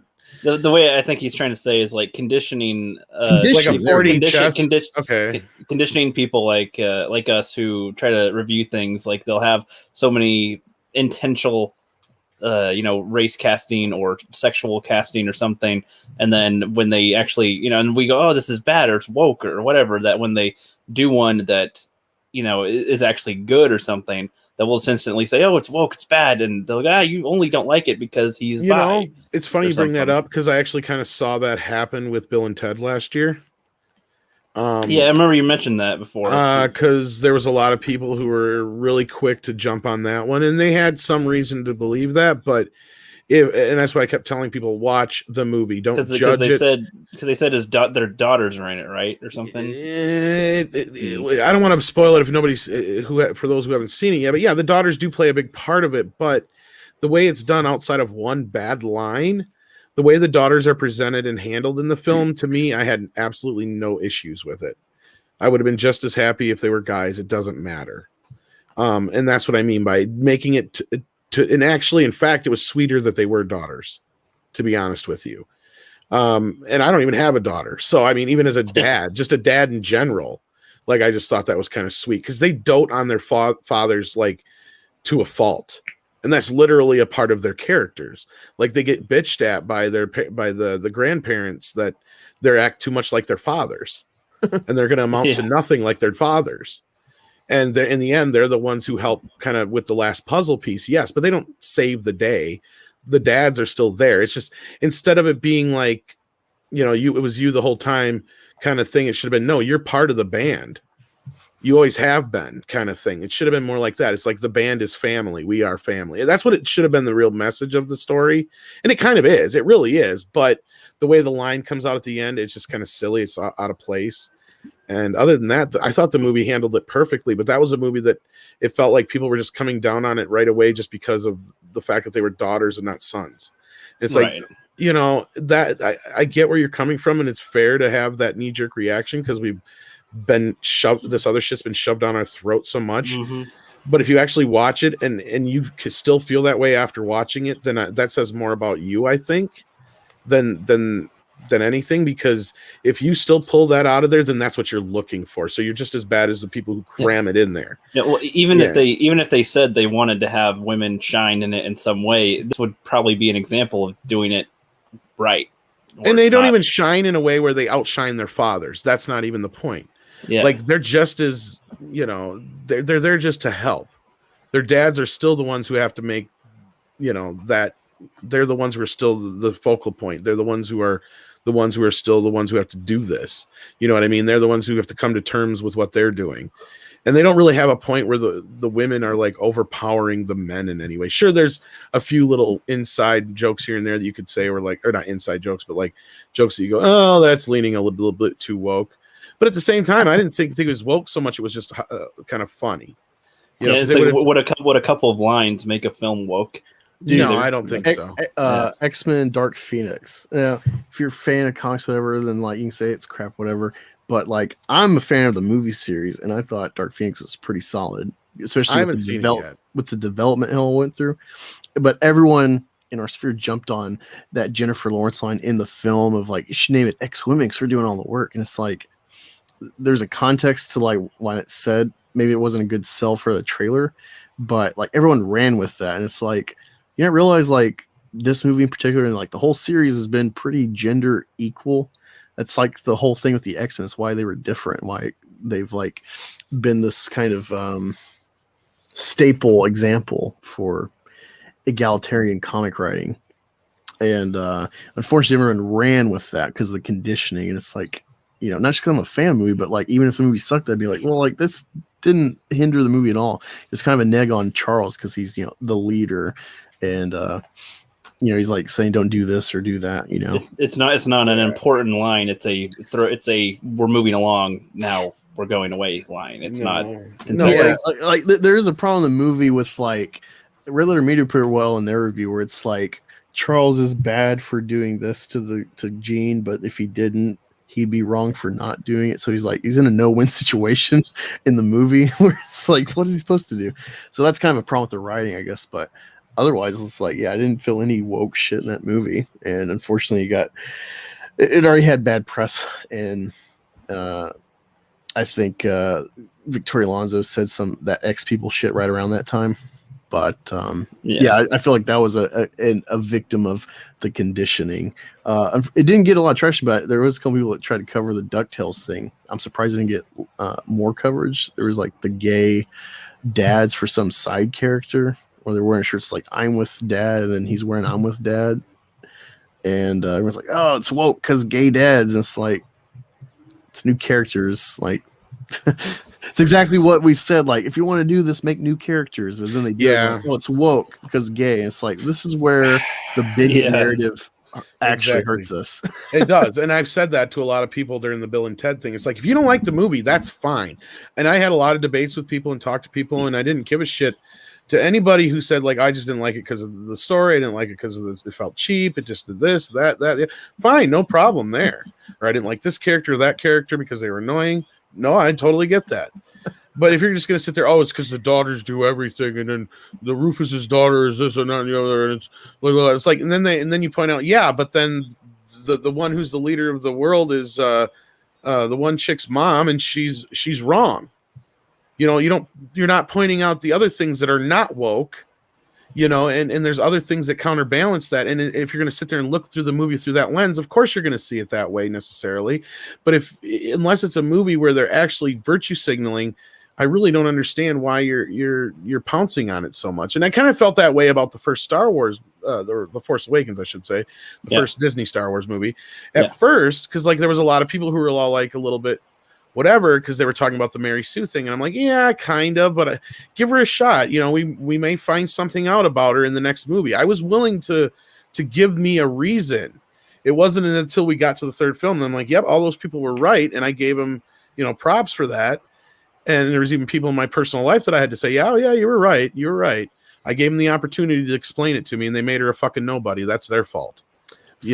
Force Awakens should have been a sign for us, not because of Mary Sue thing, because I agree. Like Anakin, like same people that would like bitch about, oh, we got all this stuff Force Awakens. It's like, well, Anakin is a chosen one. We don't really like get the full understanding of his power set till episode 3. So it's like this is Star Wars. You gotta like give these characters time to develop, to question like the powers, especially the examples you've been given. And this is kind of a soft reboot of the series. But no, like honestly, looking back, I would, if this content was like prevalent in the YouTube search Star Wars when Force Awakens came out, I would like never get into this shit. I would never follow channels that talk about that because like I never saw it. But looking back, it's like we should have known something was up when people were like, wait, there's a black stormtrooper, because like the whole thing is like it's like white male sterile, like, and this is like a copycat empire, and so it's begs a legitimate question: why is there a black stormtrooper? Like, it's just something to question with the whole kind of obvious, subtle. It's like who's under that helmet? White, you're right. White regime. And it was kind of it was like get used to it, and it's like we should have known then something was up with Disney Star Wars. But well, and I mean, I can accept maybe they had to expand their horizons after the last 2 Death Stars got destroyed.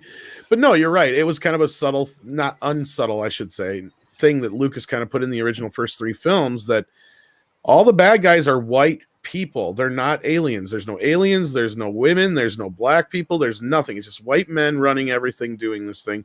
So it's clearly a comment on a certain people from back in the day. Hold on. Question though. I'm trying to remember just talking about Star Wars specifically, the episode 4, The New Hope specifically. Could they have had? Do you think they would have had enough money to make more costumes for more people on the Death Star, or on the Death Star and everything? Because it seemed like the majority of aliens were in the cantina and on Tatooine for the most part. There wasn't that many aliens. I mean, that's a good point, like logistically, but I don't think Lucas ever had planned on the Empire being anything but an allegory for the Yahtzees. It always kind of was. I mean, he calls them fucking stormtroopers, for God's sake. Right. I just from my view, I guess I could see it as like there's this weird, backwards alien planet here, and then we go up to the space, and there's these evil guys that are just like trying to kill everybody. And to me, I don't know, maybe it could have been, does your head fit the helmet? Nope, then you can't be a soldier. So there you go. We only have these one helmet sizes for everybody or something. I don't know. Well, they never really, and they left it open enough to where you could do whatever interpretation, where we don't really know for sure, at what point they went from the clones to the stormtroopers until the EU stuff filled it in and whatnot, right? Yeah. And the stormtroopers are basically that. They're troops. You know, so all we're seeing with the Empire is basically their military organization, right? We're not seeing the whole like grand scheme of the whole thing. Like Lucas never really showed us the grand reach until the prequels. Then we actually got to see the Senate, and we got to see other things. We actually got to see people being affected by this in certain ways and stuff like that. Yeah, yeah. It's like even like the Separatists like aren't just robots or something, or the weird people above them, the Nemoidians, I forget their name. Like there was, there's a whole bunch of different races and factors into it. But yeah, on as far as the military would go, there's just mostly the droids. And so like same with the stormtroopers, that was mostly what we saw was just the war, the infantry part. So exactly, if anything, they could have a whole society of alien Empire people, but they're not on the battlefield, or at least not in this sector of the galaxy or something. There could be, but I think it's kind of alluded to that all. Yeah, I figure I agree, but it's like just because it's not specifically answered. Well, they say right when Tarkin comes in Episode 4, he's like the last remnants of the old Republic have been washed away. I think at that point, like you kind of feel like that's what the whole thing leading up to is Palpatine has gotten rid of anybody but the white people. Basically in his organization. I guess I never saw it that way either, but yeah, that's possible. I guess I never really saw what Lucas was intending. He uses all the aliens in the prequels as fucking pawns. Oh, that's a good point. Yeah, I guess we call them aliens, but yeah, he uses all the other races, I should say, or beings, whatever. Yeah, I've heard so many assumptions on how Lucas wanted the trilogy to be, or how he wanted Star Wars to be, but I don't actually know what he said that he wanted it to be specifically. It doesn't matter because he contradicted himself 12 times. So okay, when he changes his films a whole bunch of times, that make that even. Yeah, that's a good point. He could say one thing one year and mean something totally different another year. One of these days, he's going to come out and say the whole trilogy was just a secret recipe for fucking chocolate chip cookies. I thought you were going to say the whole. I thought you were going to say the whole original trilogy was gay or something. No. It's like, no, secretly in there, I put my grandma's most world famous recipe for chocolate chip cookies. You just got to find it. Yeah, see, you see, Han and them were the secret recipe. The plans, that's part of making the right cookies. She's got eggs and she's ovulating, so.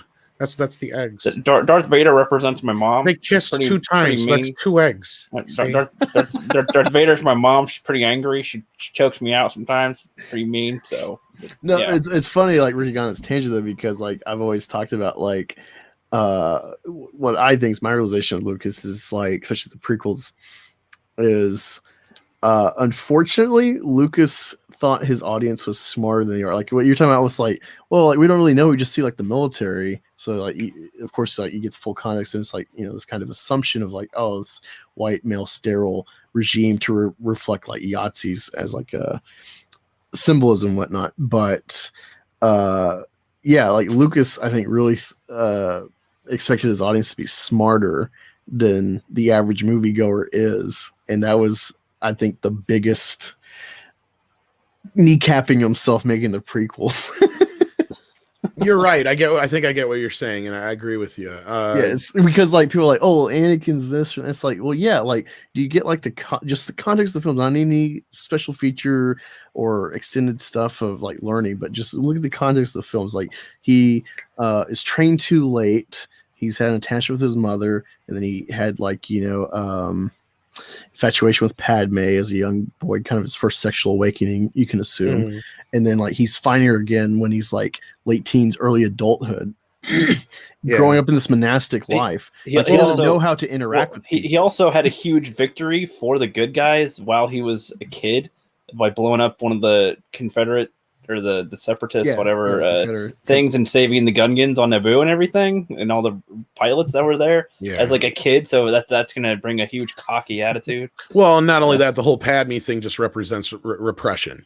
And he's the chosen one too. Like he knows, like just think if, I think it's an interesting thing. And I mean to cover this Berserker, the issue 3 has a cool perception with like a messianic character. Like what would it do to your head if you knew, or like you're told like you are the Messiah, you are the you're Neo, what would that do to you like long term, like your life, your perspective on things, like I'm the right guy, it's like it makes sense that he would kind of fall like when he's talking to Padme about like how he should do government and stuff. She's like, well, that's a dictatorship. And he's like, well, maybe that should be the way it is, you know? And it's kind of a hit at Vader and stuff in the Empire, but that's kind of a better point on how he sees ruling stuff. He's the chosen one. Like it's his like, way or the highway. Like, if I'm the guy, then why don't you do it how I say? You know, like there's a lot of layers, but people are fucking stupid. They don't like, you know, and it's so dense. There's a lot of details you got to add up that like the average moviegoer just doesn't care. It's like, I want to see you Luke Skywalker. Like, when's he here? Like, right. Well, or like when they say that, you know, Luke swings around and does everything, but I don't know. But yeah, we've been going about 3 hours. I say with that lull, I might as well say what I was saying in the back because we talked about it on stream anyway. Yeah, I did I say you were wrong? I mean, I was wrong. Yeah, I just saw that and I'm like, oh, it wasn't a problem. Yeah, when I said I was misremembering Pale Rider as High Plains Drifter. High Plains Drifter is his second directorial film, and then Josie Wales would have been his fourth because he did the Iger Sanction and Breezy in between there, and then Play Misty was his first, and then and then he pretty much directed most of his films from there on out, except for a few. And that was it. You know, it's crazy. This little thing. It's hard to watch everything, so I don't download Spotify to watch Joe Rogan, but I love Rogan's program. I wish he would just upload the full shit on YouTube and like, you know, double dip or whatever, but I guess that's his contract. But I saw a clip of he was interviewing one of Clint Eastwood's sons. And he's talking about how like one little event can like shift your life or something, and he's saying like, I guess in 50 or so, because Clint Eastwood was, you know, drafted or maybe just joined the military, but he was in the army and he was supposed to go to Korea, but like, I guess his plane crashed or there's like some activity or something that like went awry and they like crashed in like the bay in San Francisco. And like, he had to fucking swim to shore. And so like, it took like a week for his family to find out he was alive because they just knew about the crash and a couple people did die and stuff. And they're just kind of crazy, you know, wondering about that. Did you see any of that? I don't think so. What was that? Clint Eastwood, I guess, like crashed in the bay or something when he was in the army, and yeah, so he was supposed to get deployed, but like because that happened, you know, it just shifted like his unit and stuff because he had to like testify and stuff. Wow, so I never knew that. So yeah, we may have never gotten, you know, the. I knew he was supposed to be in the trilogy. Military or whatever, but I never heard that story. No, that's wild. Yeah, it's crazy. Like him and Hendrix, those are two like the big people that like no one knows they were actually in the military. Well, I mean, I've seen the picture of him when he's young with the, you know, the outfit or whatever. Like he was supposed to. Like I remember hearing like, yeah, something happened where, but I never heard the whole story before. Wild. Oh no, I never knew that. Yeah, and the other crazy thing is, one of Clint Eastwood's kids, he had when he was like 70-ish. Yeah. Still shooting live rounds. Could still be shooting live rounds, maybe. It's like, that's why it's great to be a man. Oh, there's he's definitely the epitome of a man. Like, he's 100 years old. He's still having kids at 70 and kicking ass still. Hell, I got an idea for a Dirty Harry movie if he still lives long enough. If it ever happened, but yeah, they should do Batman Beyond. They should. They should. Kind of. Well, what it would be is like just a case that they can't solve that's reminiscent of one of Harry's old cases, and this young detective learns about Dirty Harry Callahan, and he just kind of starts going to talk to him, and he just kind of gets wrapped up in the world of this case again, in this murder case. And yeah, it was just, you know, it'd be a little bit more subdued Dirty Harry movie, but just kind of a movie for Harry to have a last final hoorah, you know, kind of thing. Hoorah.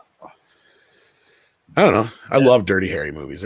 They're like my favorite of the Clint Eastwood series. I've never sat through the first one, unfortunately. Like, I want to because I know the high acclaim for that movie in that series, but it's the one first of those, one's like, actually not really one of the better ones. I mean, they get kind of better as they go along. I think it's the third one that's kind of whatever, but like, I mean, Deadpool's great. The second one I think is the one, if I'm thinking of, was really good. Then there's the one where the chick's the killer. That one's really good. Oops, did I give it away? Well, hey, they've been out so long. Like, I don't care when it's this old movie. If you No, they're see all it. really, really good. Actually, that's the best part about them. I can't. I'm trying to think of one that's not that good. But what you were saying, you're like Dirty Harry finale, the Batman Beyond kind of thing. Makes me think of Al Pacino's Insomnia. Yeah, it'd be a lot like that. Yes, that would be kind of like it'd be a little bit more darker because clearly you'd know how it's going to probably end. You know, and that's what it needs to me because it feels like you need a nice little capper for it. It kind of Rocky Balboa was kind of probably more of the inspiration for it at the time. Kind of like Rambo 5. Yeah, kind of like you just need a nice little capper, just to, and it would also bring the series out to an even 6, which I like. I have a thing for trilogies, so I hate it when movies stop on a 4 or 5. What? You don't like quadrilogies? Finish the job. I'd rather have 5 than 4. At least 5 feels kind of like more of a there's an even kind of story there kind of thing. Like you have a full trilogy and then there's still enough of story to have 2 full movies. Yeah, you have a middle part. That's the thing. If you can't have a center, to me it bothers me. Yeah. 3 could be the midpoint, right? Yeah, I favor even numbers, so I guess generally like I do favor. Go ahead. Yeah, like Alien Quadrilogy. I always liked it. Like number 4. Everyone's got to do a fucking trilogy. It's like, why do you got to stop at 3? Like it always kind of annoyed me. I like it in thirds. In thirds. For some reason, it's just my way. I don't know. Well, see, what I find interesting is that some movies that continue or make sequels or haven't made them in a while and try to make more now, it's like I feel like there's enough content sometimes with what they do with the material that they could have literally just made a whole different series, which I think sometimes they would have wanted to do. Especially That's where they change funny it out. Because honestly, it's usually the opposite of what you're saying sometimes anymore. Like, because Jumanji is my best example, I think, because the sequels to the old one, like they feel extremely detached from it. Like they could have just been their own movies called something else. Yes, their own franchise, something else. Like where Jumanji could have been its own movie. And I'm actually kind of trying to make a video about franchises and their continuations and ending and adaptations. And Jumanji is apparently a book as well before the movie. Like, yeah, it was a children's book before the movie, and the early movie is the only one that kind of resembles the book. From my recollection, the Zathura guy, I think, is the guy who wrote Jumanji as well. Yeah, but it's like the new movies just feel like they don't. You could have never said the words Jumanji, and the film probably would have been fine, just with something different, a little like a new world, and I don't know, could have been fine. Didn't need to be a continuation. Can people be satisfied with films not having a huge branch of other things connected to it? Or do they have to always be connected to something? It's the Jumanji cinematic universe. It feels like they're doing that, like, and with like the fact that they like remade Overboard. Like, I keep on bringing these ones up sometimes, but it's because they're examples of films that don't need branches. They don't need to grow elsewhere. They are fine as what they are. And then like some people will go, well, they made The Empire Strikes Back. Do you think they should have just stopped at Star Wars? It's like, well. That's a little different because there's so much material there to make something with. Well, I mean, Star Wars 4 was originally written as a one-off. Yeah, that's why it's closed. It's a closed story, but it's it's clearly it could have been fine. It could have been just fine as one. A great example of one standing strong alone, but they've added more and just Well, and Star Wars is a great example of both worlds. You have one exception of like, yeah, you can watch Star Wars, never watch another one of the movies again, and get just as much out of it as anybody would. I mean, even if they stopped at Empire Strikes Back, I mean, think about how people would be talking about what happens after that point. That's the problem. Is the only reason Empire Strikes Back exists is because of Return of the Jedi.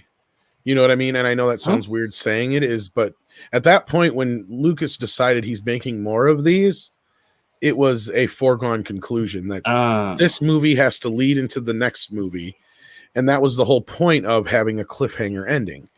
That was what these were emulating, were the cliffhangers. Exactly. So like that was the whole point of Empires. Like, okay, you got all these one set of things that remind you of these cliffhangers from back in the day in this first movie. Now I'm going to give you different elements of these cliffhangers in the second movie. And then the third film is the other elements of the cliffhangers, which is the resolution. Like, everything finally comes together and you have this big weaving story that all kind of feeds into itself.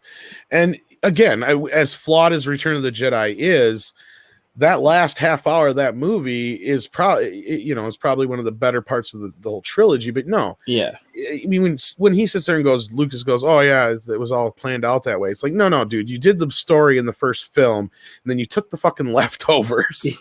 You're like, oh, I could do a little more. Yeah, okay, and so that's why Return of the Jedi has basically the same kind of outline as the first film as far as having another Death Star. It is kind of funny because when I'm writing myself, sometimes I'll feel like I'm writing something that seems important, like the first half of Return of the Jedi. It's like world building, you're expanding stuff, but ultimately the movie doesn't start until after that's done, and then it's like, well, here's just the finale, like as if the whole Return of the Jedi is the third act essentially of the whole thing. Like just it is now, but like the whole Jabba's palace is like, well, we can't just start the movie at where they're doing their final run on Endor. We got to get there. So how do we? Jabba's in the meantime? palace is the same thing as an episode 1 as basically meeting Luke and going to meeting Obi-Wan and going to the cantina. That's just the equivalent. Yeah, it's like I like it, but if I'm talking about like how much time we spend there and what significance it plays later, it really doesn't serve a purpose. It's kind of just to get Han back. It was like fan to me watching Return of the Jedi, knowing, like, hearing the critique of like the climax is actually in the beginning of the movie with Jabba's palace stuff. It's like, like I watch it, especially knowing like how big Star Wars was in the late 70s, early 80s. It feels like that whole opening and getting like, hey, like, how are we doing? It's like same as usual. Like, that bad, huh? It's like, it's for you, audience. Like, what these guys get up to. Like, it feels totally written for the fans. Yeah. And then now we're doing story, but like, hey, let's just see these guys on a wacky plot. It's fun. It was like, it's kind of like in Revenge of the Sith when they're doing the first space battle. Like, it's kind of, I mean, but it plays a lot into the movie. That one, I'd say, has more layers into it than Return of the Jedi, but. Like that's the only scene on Jabba's palace where we see Luke like literally doing flips and swinging around, killing people. When people are like, "Oh, Luke, so you just want to see him flip around?" He only does it like once. Like he literally doesn't. He's not that active.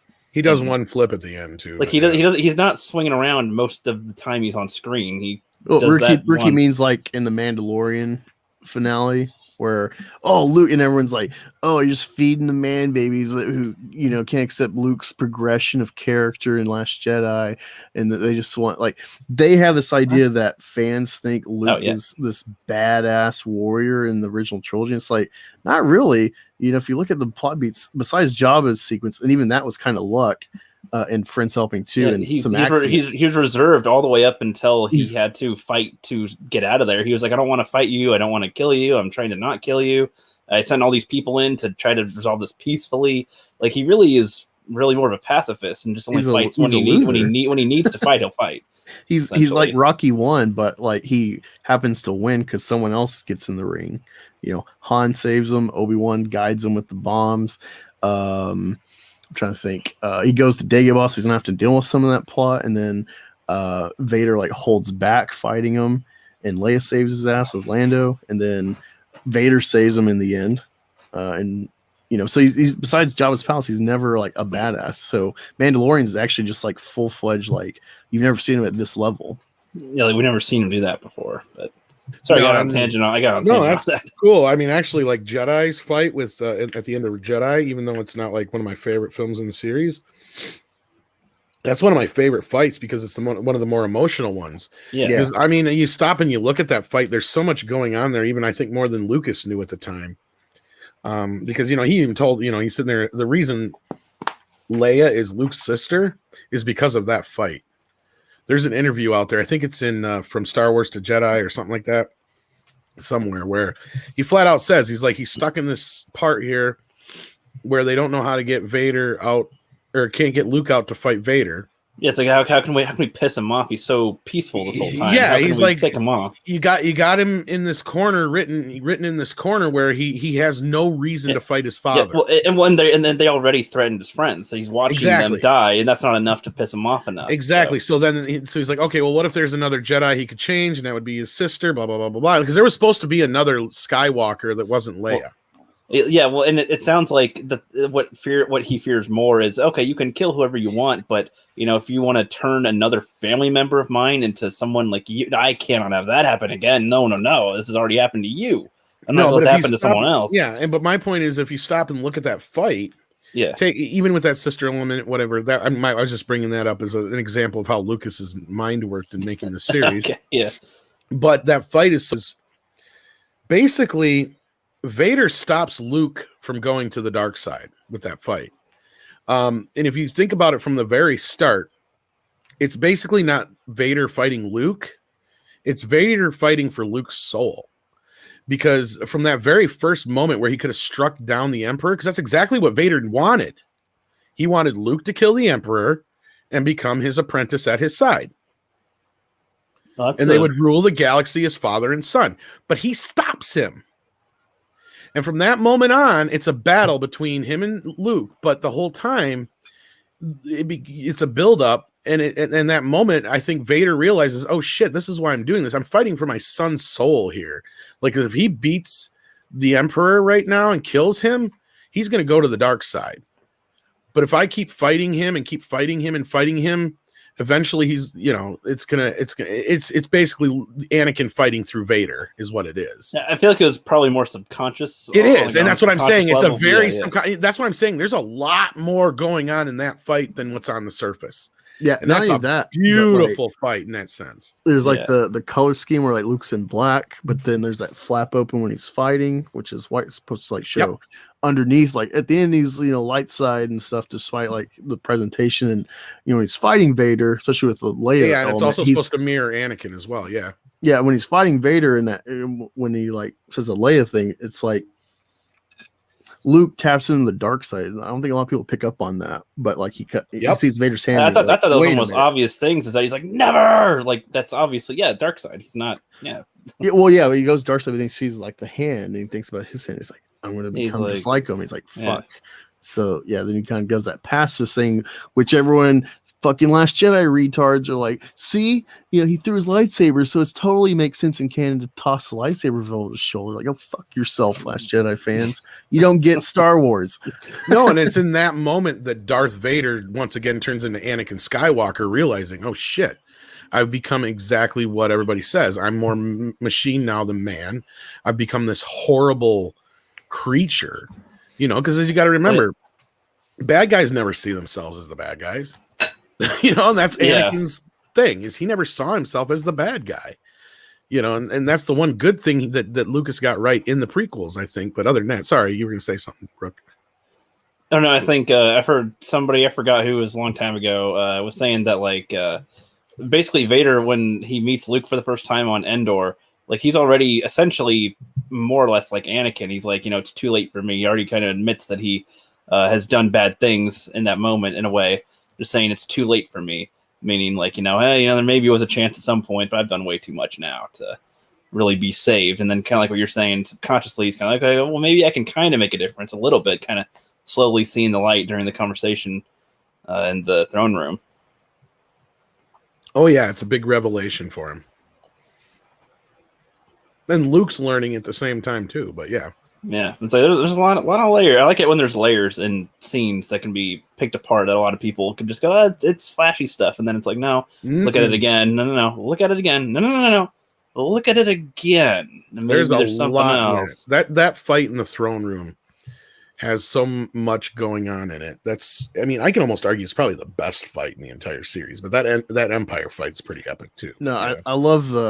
I love when the music soars off that choir, like, ooh, when they're fighting and Luke's just hacking away before he cuts his hand off. It's like, oh, man. Yeah, when I was a kid, especially with the prequels, I'm like, it's boring original trilogy, over the years, I've grown to really love the original trilogy, but I'm still a prequel kid, but. Don't get me wrong. I love the Darth Maul fight, man. I mean, like, if you want to talk pure, like, just acrobatics and showmanship and everything, I mean, that fight, hands down, edited with the music, is still if you got to put a gun to my head and pick the best fight in a Star Wars movie, it's that one. Yeah, especially when it's just Obi-Wan and Maul gets a saber, and it's like there's like no dialogue. I think it's one of the only ones with like no dialogue. There's no dialogue. Zero dialogue. It's all business. It's all serious. They're like, this is the this is important here. This is big. We got to try to deal with this. Yeah, that's what I'm saying. Lucas is so smart, and I think he just gives too much credit to the audience. And I hate to say that, but yeah, audiences generally are fucking stupid. And not to say that I haven't been a dumb audience member with movies, but like this is my hobby. I dig into it. I appreciate the art form. And Lucas is so brilliant with like the silent fight of Maul, where it's like you don't need dialogue. You don't need like, yes, I'm going to take this and he'll be an apprentice for the dark side. Haha, stupid Jedi. You don't need any of that. It's like this fucking satanic looking Sith evil versus these monastic Jedi. Spiritual warriors. You already know the dichotomy. You don't need this like arguing of like Dooku. He's a gray character, so of course there's like some dialogue. Or Anakin and Obi-Wan, they're friends from the same order and one's turned. Makes sense. So there's some dialogue, but yeah, it's very you see Qui-Gon dominating the whole movie, not caring, not too worried about anything, and then fighting Maul. It's like, okay, time to kind of get serious now. Honestly, it was really ballsy, especially back then 20 years ago, to have a silent fight like that. Well, it did interchange with other stuff though going on. So there's definitely editing with like here's this fight, you get a skip to Anakin going, this is a good trick, whoa. Everyone cries on it, but he's a kid, of course. It's like I know, I'm just saying that's intercut. The fight is intercut back and forth with stuff like that too. So and the Gungan fight. But yeah, that's the brilliant thing about as Tom and Rookie. It's like, you watch the original trilogy, the first episode, you got like one fight or one like plot thread, and then episode 2, or Empire, you got Luke and Vader, and then you got the escape from Cloud City. The escape, and then you got Return of the Jedi. You have Luke Vader fight with the Emperor, and then you got the space battle, and then you got Endor with the shield, and it's like that kind of escalation is just brilliant. Mixed in with the inner story of Han and Leia too, inside of that story. So you got to remember that. People, I'm not a Leia fan. No, but I'm just saying people overlook that story. There's actually a fourth story going on in that whole mix of things. You have the Ewok fight plus their little side story. So right. I like how everyone glosses over where it's like, I get it. I'm cool with it. You're into Luke, and she's like, no, he's my brother.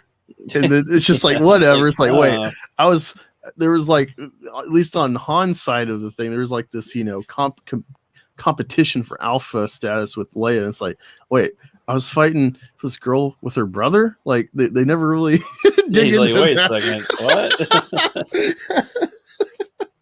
The look on his face always still gets me. He's like, what? I just totally forget that fight in my head in that kiss I saw. It's like, I like how even when they get to the space battle though, it's like we hardly know any of the characters in the space battle. Like we hardly know them, and it's like it's still intense. Like Lando was only in a little bit of the movie and the last movie and all, but it's like no, we're like, dude, this is, we saw what happened in the first one, and they've got even bigger defenses here. Like we got all these different escalations. Freaking had their stuff. I don't know why we're specifically talking about Return of the Jedi right now, but it's been went down a rabbit hole.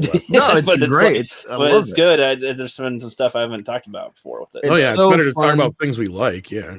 Exactly. That's what I hate about what the YouTube algorithm incentivizes is like reactionary, where it's like this movie is like 50-50, everyone hates it, or like everyone hates it, but then someone's like, I really love it, and so then everyone's like, fuck you, in the comments, or vice versa. Right. Like I cannot listen to you anymore now. Bye. It's like, wait, what?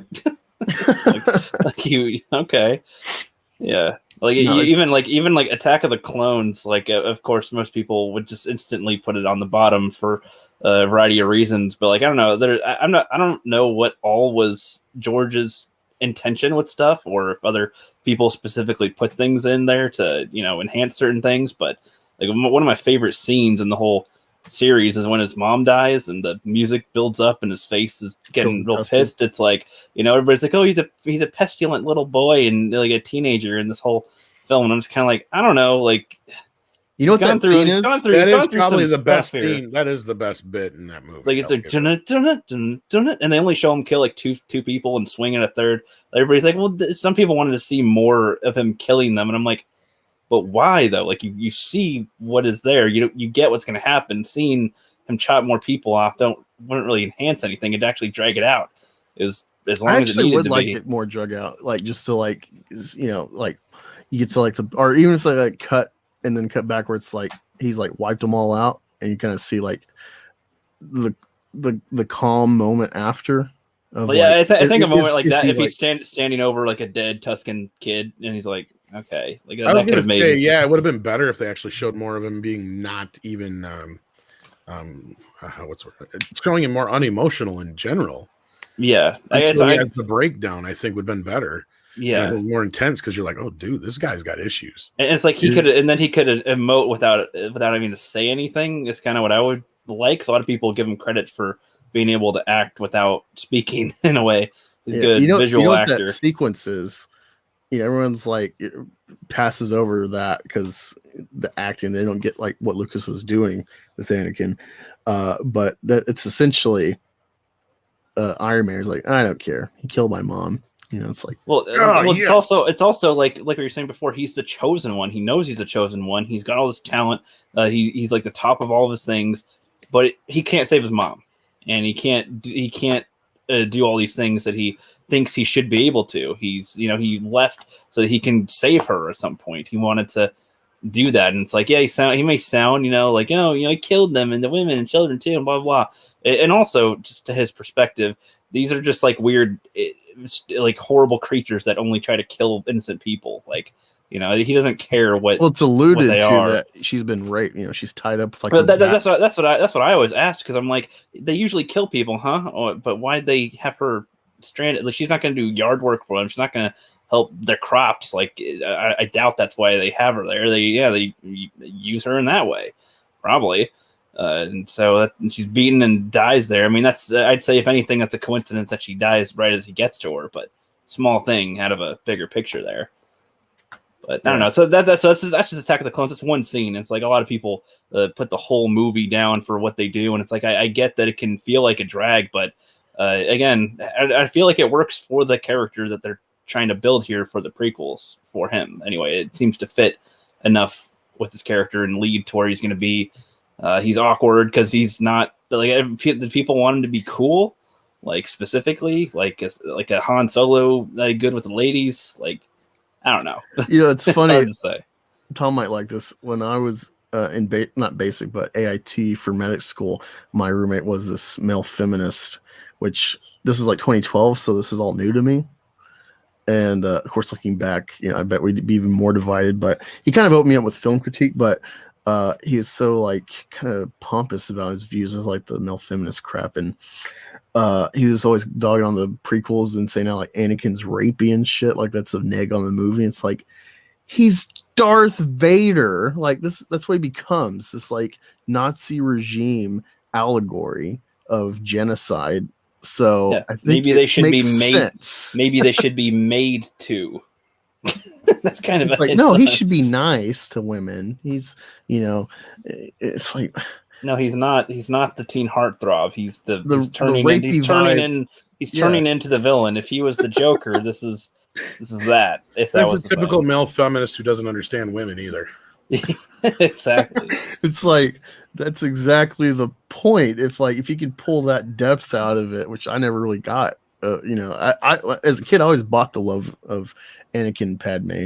However, underdeveloped may seem, or whatever, forced. It made sense to me. I can buy her fucking him before I can buy the love. See, that's the thing. Is like that's like what that male feminist guy thing was saying. Like, women will go for the bad boy, and the more badder they seem, the more they will try to. It's this whole mentality that I'm the one who can change him. I think he needs to fix him. I think if they didn't get captured trying to save Obi-Wan, that they probably I feel like that was the seal on it. Like right before they think they're about to die, and then they're fighting in battle together. They're in the heat of battle with stuff. They survived it. It's like, okay, let's get this going. There's a lot of risk of life and danger and all that. They both almost died. Like, Yeah, Yeah, but a if it simpler- wasn't for all that, they probably wouldn't have been in love. Probably would have hooked up, but not been in love, really. Yeah, like a simpler progression that we've seen in film afterwards is Spectre, James Bond, where there's like, it's clearly kind of, Bond babe interests on Craig's part, but she's, like standoffish or whatever, of course, for a while.